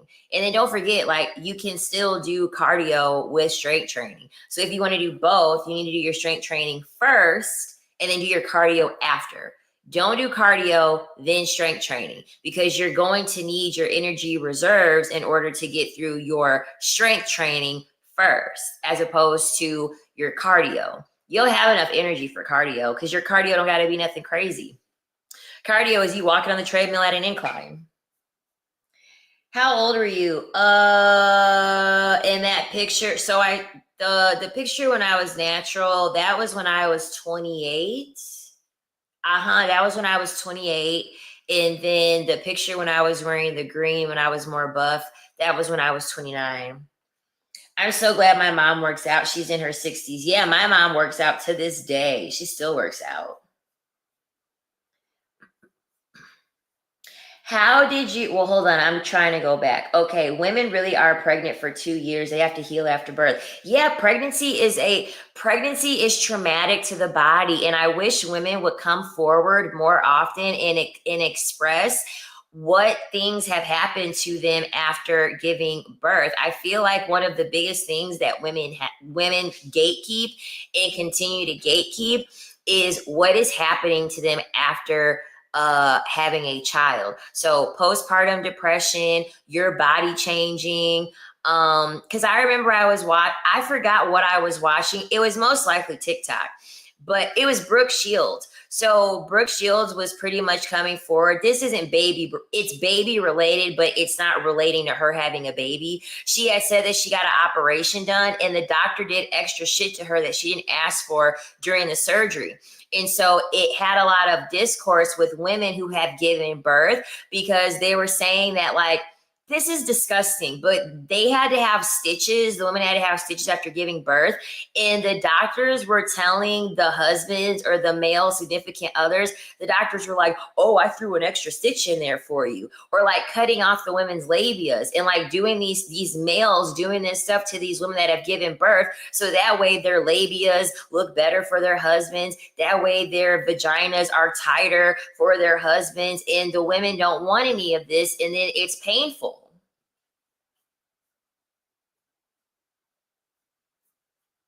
So I really, really urge women, like, I mean, this is why I urge women to also like get into like content creating too, because it's like Your voice and your experience and your opinion matters.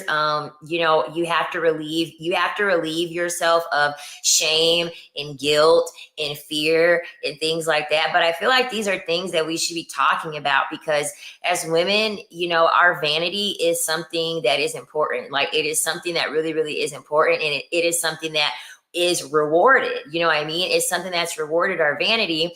And I feel as though it's not fair, when women are giving birth and then they're still being shamed for their body changing for the very same contribution that they're making to society, to have society run. Like, I feel like that's pretty like mean and like very fucked up.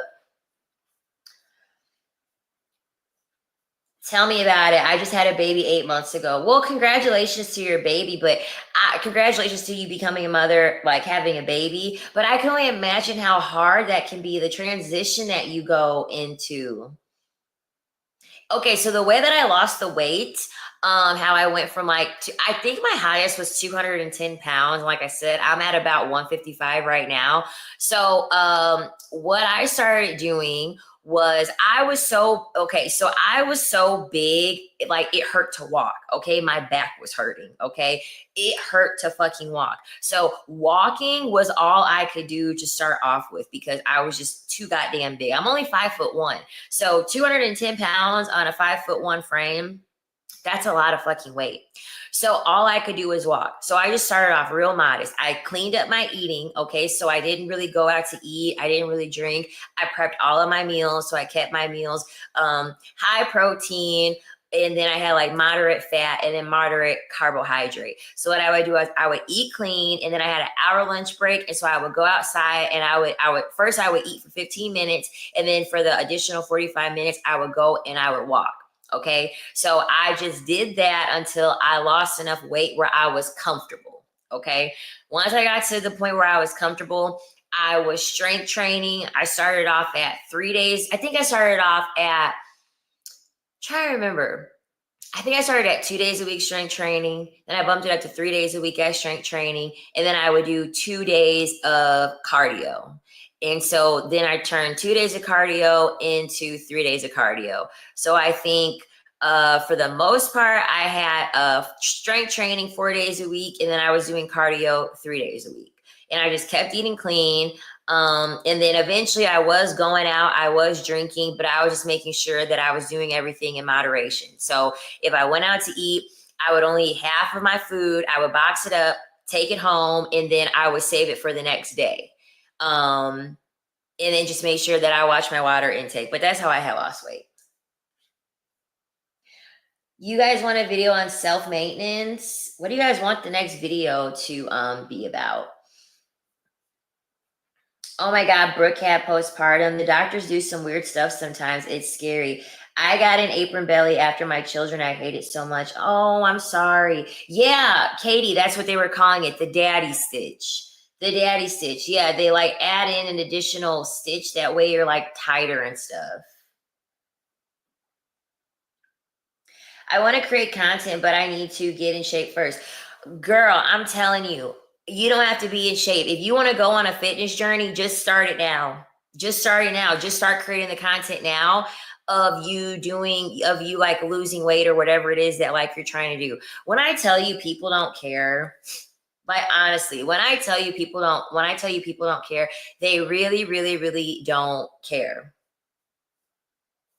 When it comes to creating content, I think the biggest misconception is that people feel as though they have to be ready. They have to know what they're doing. They have to feel ready. I kid you not, you're never going to feel ready. You're never going to feel like you know exactly what you're doing. You're never going to feel like that. So no matter how much in shape you get, no matter how many books you read, no matter how much money you spend on the nice equipment, you're never going to feel ready to do it, because creating content is vulnerable.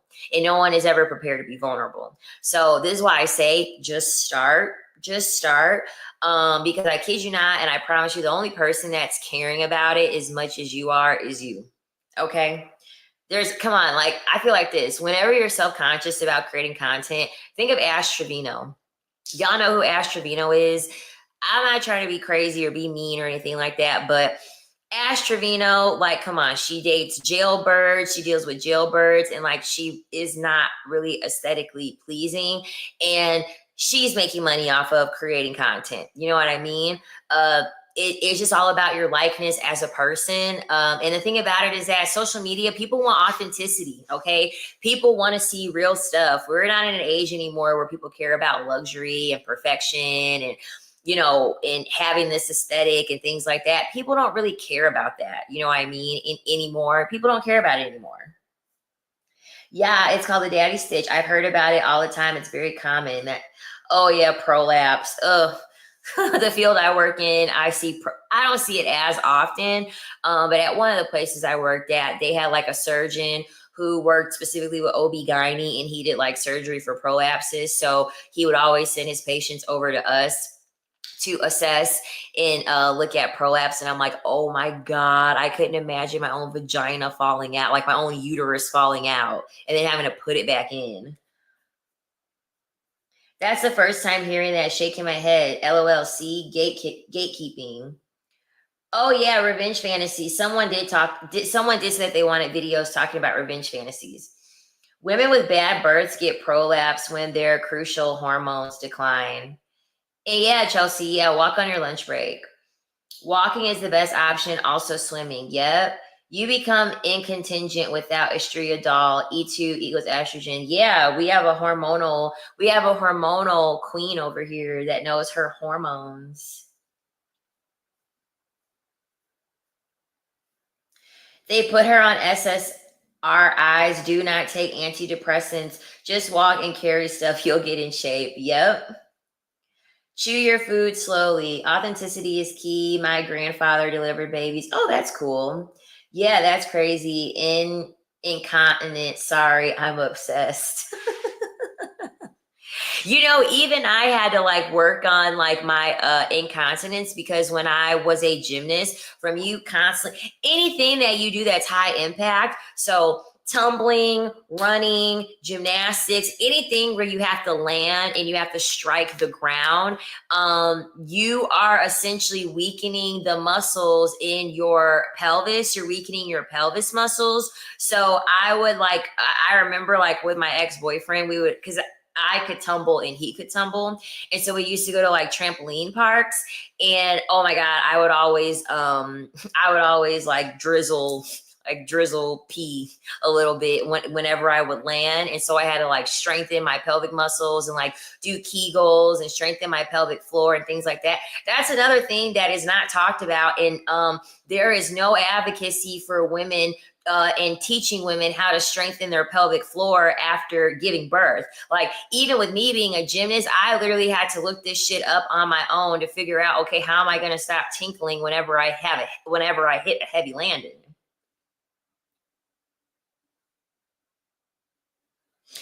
Yeah, oh my goodness. We call it piddling. That's what we call it. We call it piddling. But yeah, I had to like tighten my pelvic floor and start doing Kegels and like being very, very mindful about my pelvic floor and my muscles, because most women, especially if you've ever given birth, your pelvic floor is extremely weak. And no one is even telling women this. No one is teaching women how to strengthen their pelvic floor. But if you get on TikTok for sure, and if you get on Instagram, there are actually women out there who create content, and they are like pelvic floor specialists. So they teach you what exercises you need to do in order to strengthen your pelvic floor. That is another important thing that women do and should prioritize, is strengthening your pelvic floor. Okay. It makes a world of a difference. It makes your sex life a lot better when you have a stronger pelvic floor. It creates for your abs to be a little bit tighter. It creates for your posture to be better. It also creates for you to have less back pain. It can eradicate back pain. Your pelvis, it's important. Your pelvis is very, very important. Using smaller plates, smaller forks, spoon tricks the mind into thinking you're eating more than you are.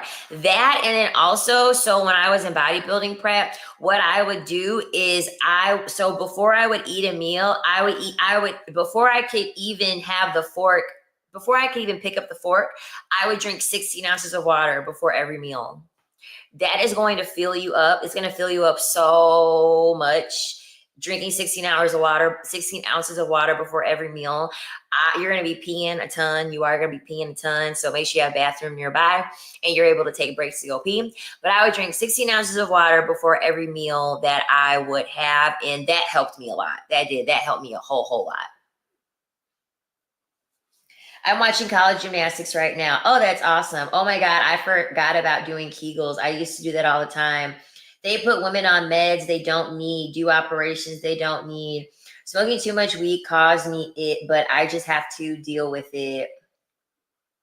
Yeah, are you kidding me? When it comes to like Kegels and pelvic health, they have so much stuff marketed. Like they have like those little weights. Like you literally can stick a weight in there and like do a Kegel to hold the weight. Like they literally have Kegel weights. Because yeah, your pelvis is important. Your pelvic health is important. So any moms out there, any new moms out there, get online, get on YouTube, Instagram, TikTok, and all you have to do is just look up pelvic floor exercises, and going ahead and do that. And also, when your pelvic floor is stronger, whenever y'all decide to do strength training, your pelvic floor, because like for instance, like if you want to grow glutes, hip thrust is like one of the most like important exercises you need to be doing, and squats. You need to have a strong pelvic floor for those exercises. That way your glutes can bear the weight and your glutes can grow. You know what I mean? You have to have a strong pelvic floor when you're doing hip thrust because that's a pelvic motion. I'm trying to think of what the move. Deadlifts require for you to have a strong pelvic floor because that is a motion, that is a move that is working your pelvis. You have to tilt your pelvis back.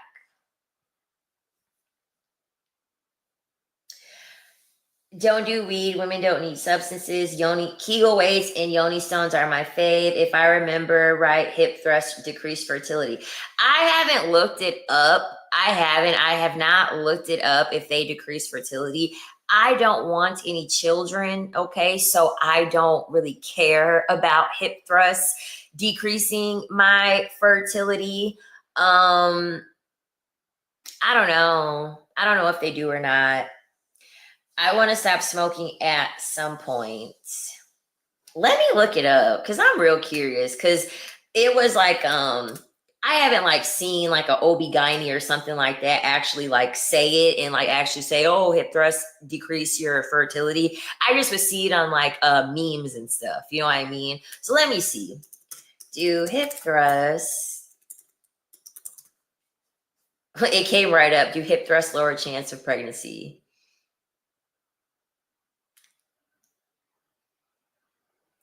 It says it doesn't. Yeah, everything is pretty much saying there's one thing from 2017 that says that exercise can have a profound negative impact on fertility if you're not but they said if you're not vigilant about eating enough.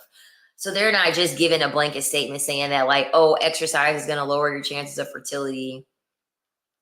Yeah, everything is saying that it doesn't. Because I'm like, I work in the field close to like OB-GYNs and stuff like that. I would know. One of them would tell me that my hip thrusts they would have brought it up.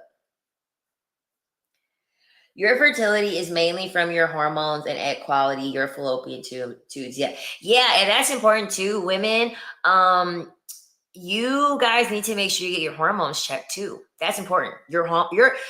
This is another thing that they don't tell women. This is another thing that they gatekeep within the healthcare environment.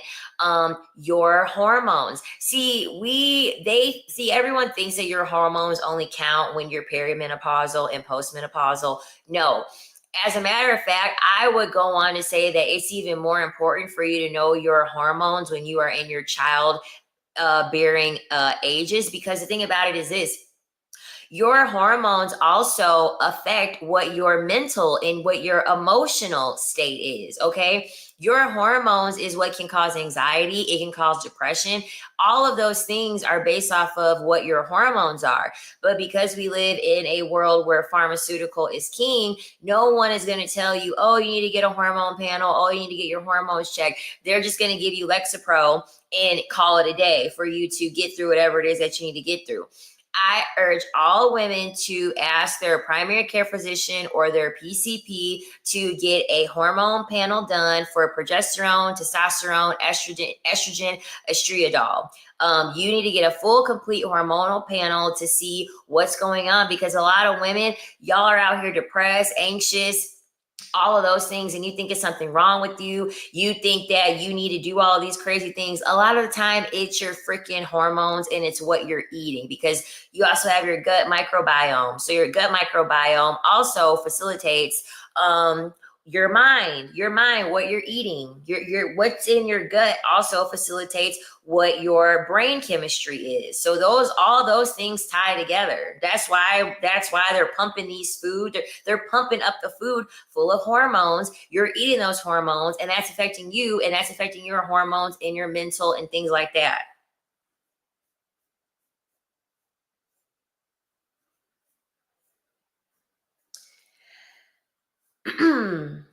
Revenge fantasies next time. Okay, you're saying revenge fantasies. All right, cool. We'll do it. Your diet, stress levels, pollution. How does that even work though? Fertility is a hormonal thing. Okay, so pretty much if so the reason why I know about hormones is because hormones is important in bodybuilding. Okay, hormones is completely important in bodybuilding, because once your weight gets so low, your body it becomes in survival mode. So once you get to a certain point in my bodybuilding journey, I lost my period. And the reason why I lost my period was because I didn't have enough food to fuel my body, because I had to cut weight for the bodybuilding show. And so once I'm done with the bodybuilding show, we do like hormonal support. So it's all natural, but it's hormonal support. And then they make sure that you're like eating enough, that you're well fed enough. That way your hormones can like go back and like regulate themselves again. So you having like if you have weight gain issues, if you find yourself very irritable, if you find yourself depressed, if you find yourself anxious, it's most likely because something is off with your hormones. PCOS is hormonal. PCOS means you have too much testosterone. That's what PCOS is. Okay, PCOS is linked to your hormones. That's it. It's linked to your hormones. PCOS is usually facilitated through a poor diet, and you have and your weight is too high. Because what happens is that you have estrogen, and when you have testosterone, when testosterone gets too high, estrogen comes in to try to counteract it. So this is why when men are taking those the juice, when they're taking the juice or whatever, that's why they're more feminine. They're crying, they're getting acne, because their testosterone is too high, and the estrogen is trying to come in and is trying to match the testosterone from getting the testosterone being too high. That's what PCOS is. PCOS, you have too much testosterone. If you clean up your diet, you reduce your carbs, you lose weight, it's going to be a lot easier for you to manage. The same thing with fibroids. Fibroids, those grow due to hormones.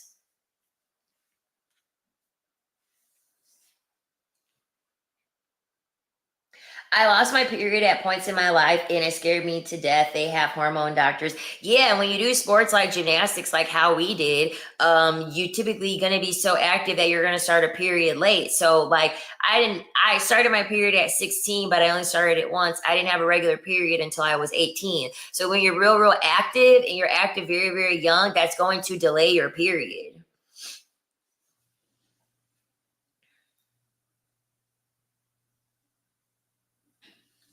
They are called xenoestrogens that contaminate our bodies. Yeah, the BPA and plastic. Y'all have to look at endocrine disruptors. You guys have to look at endocrine disruptors. Endocrine disruptors are in BPA. They are in our laundry detergent. They are also in whatever chemicals they use to dye clothing. So this is why, as women, I don't think you should be wearing underwear. I don't wear any underwear because it's technically a pollutant. It's like a vaginal pollutant.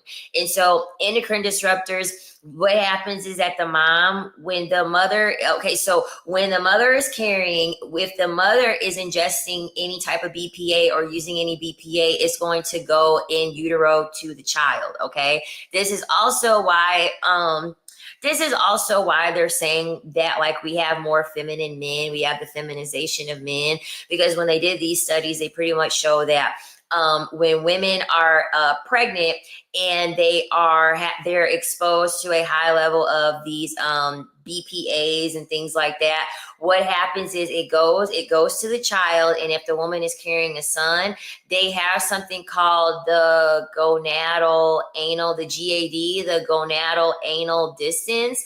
And so what they discovered is that the distance between the gonad and the anus is going to determine pretty much how feminine, it's going to determine how feminine the man is. So if it's a short GAD, he's going to be more feminine because he will probably have more estrogen. If his GAD is longer, he will be more masculine. He'll have a higher rate of testosterone.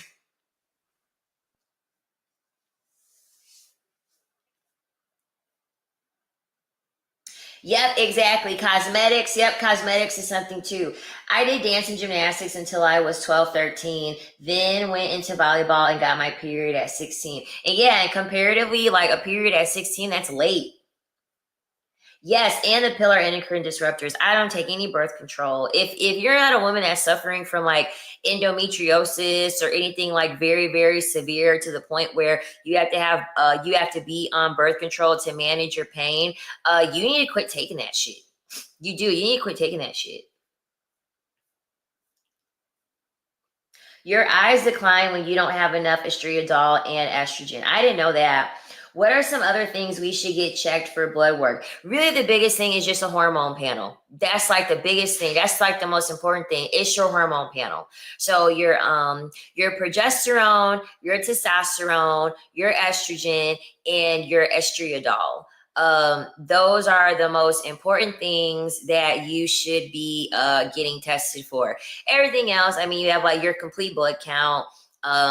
Pretty much every PCP does that. You want to get your thyroid checked, so you want them to check your T3 and your T4. You also want them to check your vitamin D as well, especially now with it being the weather being how it is and us not getting as much sunlight. Your vitamin D is very important. Yeah, I feel like that's pretty much everything. We're so smart. I'm so happy that I have smart subscribers, smart women that watch me. That's good. It's good. It's very, very good and very reflective of the aura I give out on my channel. I thought underwear caught discharge. I mean, okay, so here's the thing, right? Underwear does catch discharge. Okay, it does catch discharge. So yes, are you going to be having discharge that is going to be like, in your regular area or whatever? Yeah, you are. But I feel like this: whenever I put on underwear, whenever I use underwear, my private area just does not react well to it. And it's kind of one of those things where when you've been wearing underwear your whole life, you're not really going to know what difference it's making until you stop wearing the underwear. It's the same thing with like antiperspirant deodorant. So I don't use deodorant that has aluminum in it because it can cause cancer. I use aluminum free deodorant. So you don't realize how toxic aluminum deodorant is until you quit using it, because the antiperspirant effect from deodorant comes from aluminum. And essentially what that aluminum doing, it's blocking off all of your pores. That way sweat doesn't come through.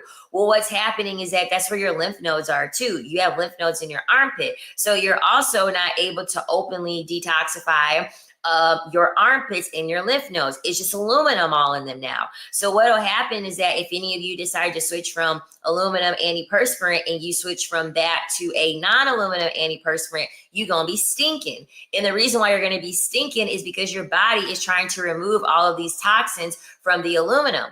But once you quit using it for like 2 weeks and, maybe 2 weeks to a month, depending, you won't stink anymore. Okay. And there's been plenty of times I left the house with no deodorant and I had no smell at all, because I no longer have the aluminum and the reliance on the aluminum. My body is just naturally doing its own thing because it really doesn't need all of that. It doesn't really need all of that. So things that you're doing, like these douching and doing all that stuff and putting all that stuff in your private area, it's doing nothing but causing harm. Your armpit, your downstairs area, all that stuff cleans itself. All of that stuff does what it has to do on its own. It don't need to be covered. It don't need to be tampered with.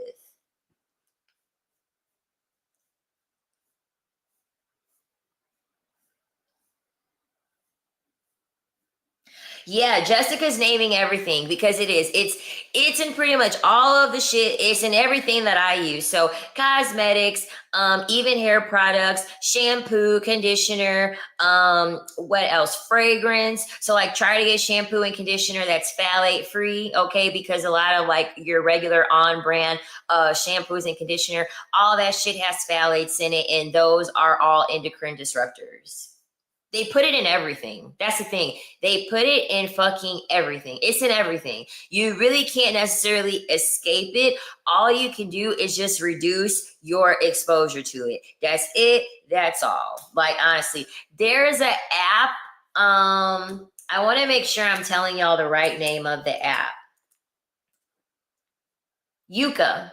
There's an app called Yuka. I'm not sponsored or nothing. It's a free plug. There's an app called Yuka. You can scan all the products that you're using and they will rate it based off of any harmful chemicals that are in it. And the app is like I think it's like $3 for the whole year. The app is super cheap. It's like $3 for the whole year. You can download it. Yuka, Yuka. Yuka. And you can scan your products. So like I know for a fact that like my body wash is safe. I know that my feminine wash is safe. I know that my lotion is safe. So you can use the Yuka app to scan all your products to see where they fare at. Very knowledgeable for a young woman. I'm older. My 30s opened my eyes. Oh, thank you. What is the name of the deodorant that I use? It's Schmidt's. Someone said Native. The only reason why I don't like Native is because Native, that fragrance is too much for me. I did try Native, so I did try Native deodorant and I also tried Native body wash. It's just the fragrance is too much for me. I like Schmidt's. Yeah, I work out with aluminum free and I'm not musty. Nope, I'm not musty. Because like I said before, once you're going to stink immediately after discontinuing the aluminum deodorant because everything is all clogged up. You know what I mean? You have aluminum is all in your pores. So because you no longer are using the aluminum, you don't have anything to like protect your pores and cover them up. So you're going to stink. You're going to stink for like 2 weeks. Just use lemons. That's what I did. Use lemons. Lemons and apple cider vinegar will take care of that. It will. It will take care of that. I promise. So you're going to stink for like 2 weeks. And this is also why if y'all want to switch over to aluminum free deodorant, you need to do it now when it's cold outside. Don't do this in the summer because you're gonna be stinking times 10. You want to make sure you try to do this when it's cold outside and it's not as noticeable. But when I go to the gym and I use my aluminum free deodorant, I don't stink.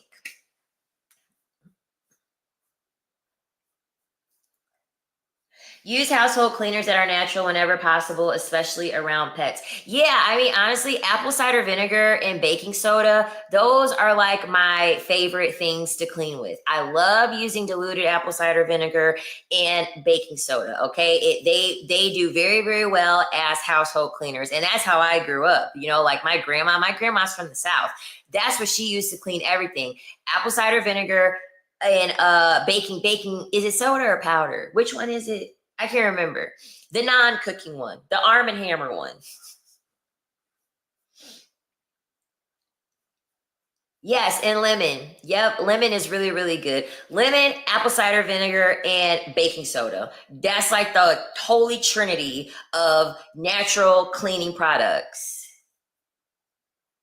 Okay, powder, powder, powder. My family used distilled vinegar too. Distilled vinegar is good too. Yep, your body. Yep, if your body is highly polluted, it will stink. Yep, Jessica is 100% correct. So whether down there you're having a smell issue, your armpit, you're having an issue, your breath, you're having an issue, something is going on. Something is polluted, something is infected, something is clogged up, something is not running the way it needs to.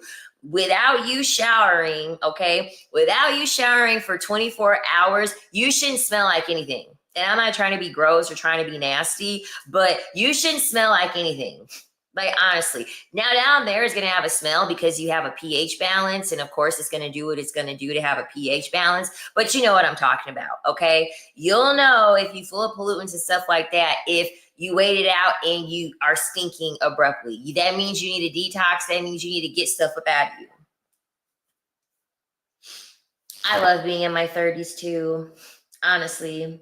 I find deodorant makes me sick and always gives me swollen lymph nodes. If I do wear deodorant, it's Lume deodorant. Yeah, girl, your body doesn't like that aluminum. If you're using a deodorant that has aluminum, your body just may not like it.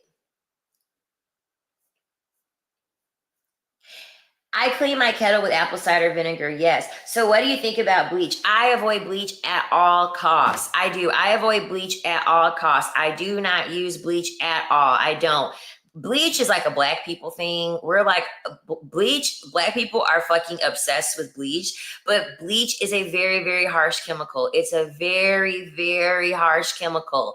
I don't bleach my clothes. I don't use bleach at all. I don't use bleach at all. And I try to use detergent.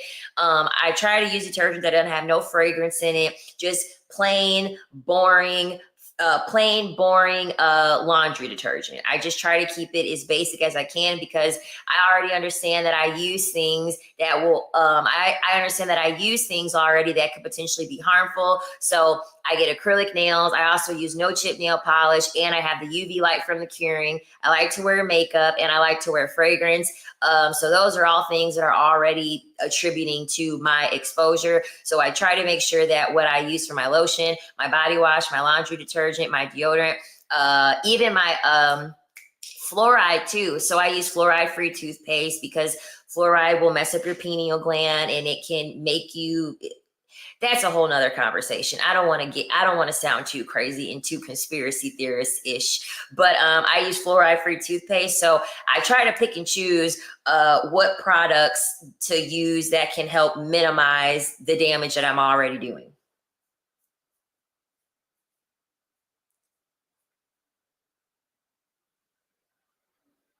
It seems some people smell worse using aluminum free than no shower at all, though I can usually tell who uses it. Well, the thing about it is this: your outside is only going to smell so good as much as you take care of your inside. So if you don't take care of your inside, your outside is going to stink regardless. Whether you get rid of the aluminum free deodorant, whether you switch over to all this natural stuff, if you are drinking, if you are smoking, if you are eating nothing but fast food, you getting rid of the aluminum free deodorant ain't really going to make that much of a difference anyway, because you're pretty much rotting from the inside out anyway.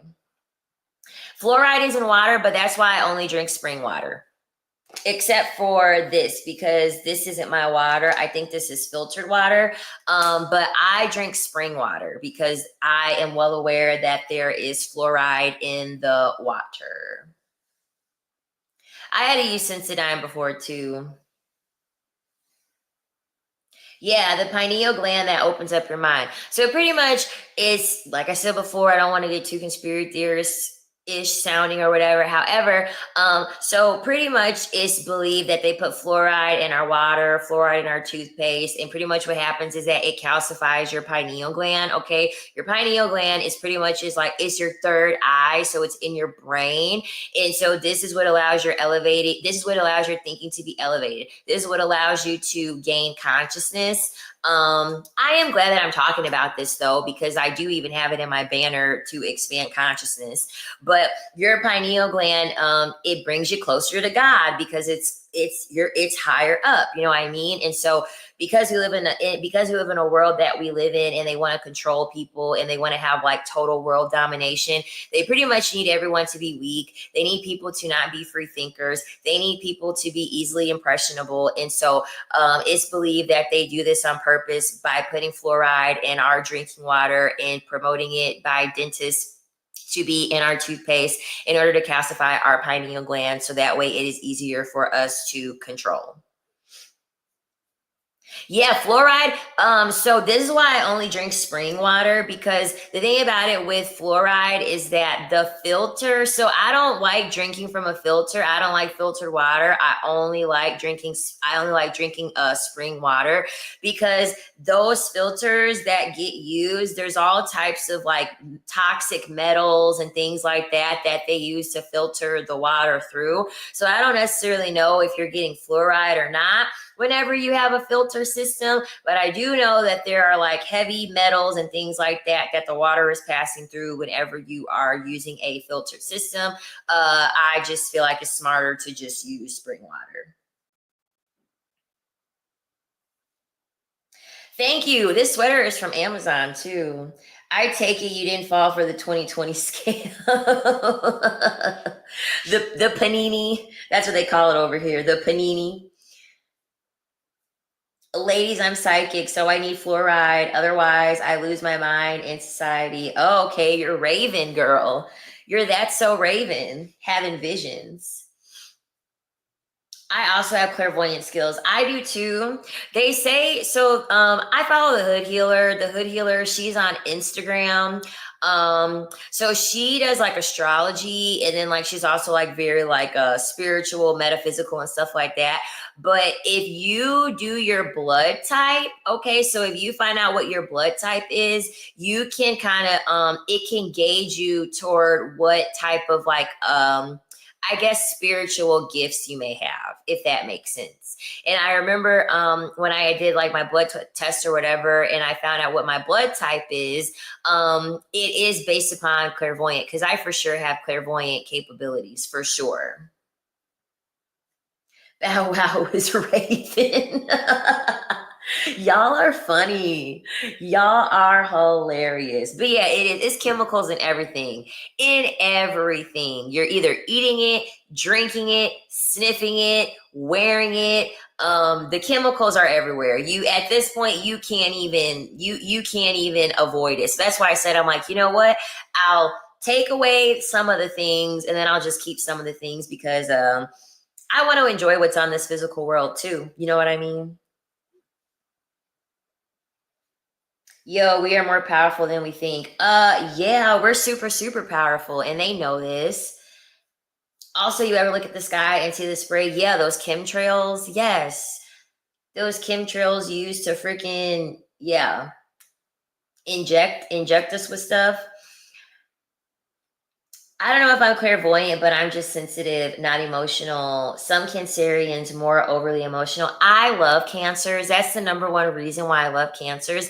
That's also the reason why most of my exes have been cancers, because they're the opposite. So in Western astrology, they're my opposing sign. So I'm a Capricorn. And so I don't really like emotions. I don't like being vulnerable. I don't like having emotional attachment. So I do like that Cancer energy, because it tends to balance me out. I tend to do fairly well with men who are Cancers, but my longest relationship was with a Cancer. And that was actually one of the things that I couldn't at the time, before I understood what it meant to be empathetic and have emotional availability and to be vulnerable. Um, yeah, he hated how I just was not emotionally like there. Yeah, they do. They're calling it Dior bags now. The Dior bags. Y'all are on it. They have won the battle, but they have not won the war. Oh gosh, no. Everyone's rising up. Everyone is freaking rising up. Especially with this whole TikTok ban happening, and it potentially happening. Like, I feel like the TikTok ban is waking up everybody more than ever. You know what I mean? Like, I feel like TikTok is a big threat because there's just so much solidarity. And I think the government they're able to understand that and they're able to see that because we actually are able to voice our opinions and our thoughts. Like when that United Healthcare CEO got unalived, like, who would have thought that people on TikTok were like, good? You know what I mean? Who would have thought that people on TikTok were advocating for this to be happening because people are sick of the greed. People are sick of suffering at the hands of millionaires, billionaires. You know what I mean? Common people are tired of suffering at the hands of these people that have enough wealth to eradicate all of these issues. So I get it. I'm on Red Note, but I'm not on Red Note. Like I said before, like I have an account, but people can't search me. And I really don't want to wait because I do kind of want to get on there and strike while the iron's hot. But also, I don't know what they're going to do about TikTok yet. But people can't search me. And I'm waiting for my 7-day period to end so I could change my name again up on there. So I don't know. We'll see.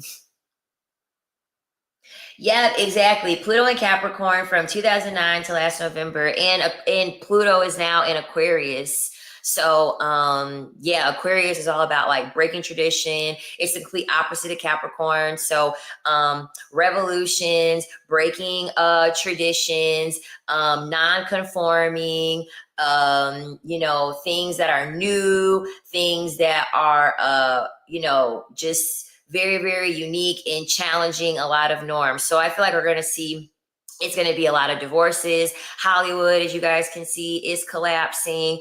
We're dismantling marriages. Women don't want to get married. Women don't want to have children. Everything that, traditionally has been built upon is like slowly starting to fall down and slowly starting to crumble. Is it your Red Note asked for your ID? No, they didn't ask for my ID. Pandora's box shall open up more and more, spilling out. Yeah, exactly. My dad Cancer, my brother Capricorn. They live next to each other. My last ex was an Aquarius. Hollywood was a hellhole. Now look at them. Poor animals, poor innocent people though. Yep. Yep.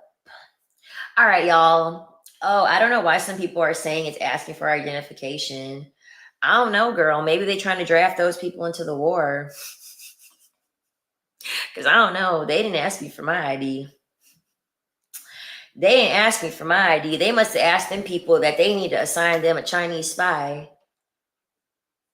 They must have asked the people that need a Chinese spy because they ain't asked me for my ID. But y'all, I'm starving. I'm starving. So I'm gonna get off of here, okay, and get me something to eat. I had a great time with you all.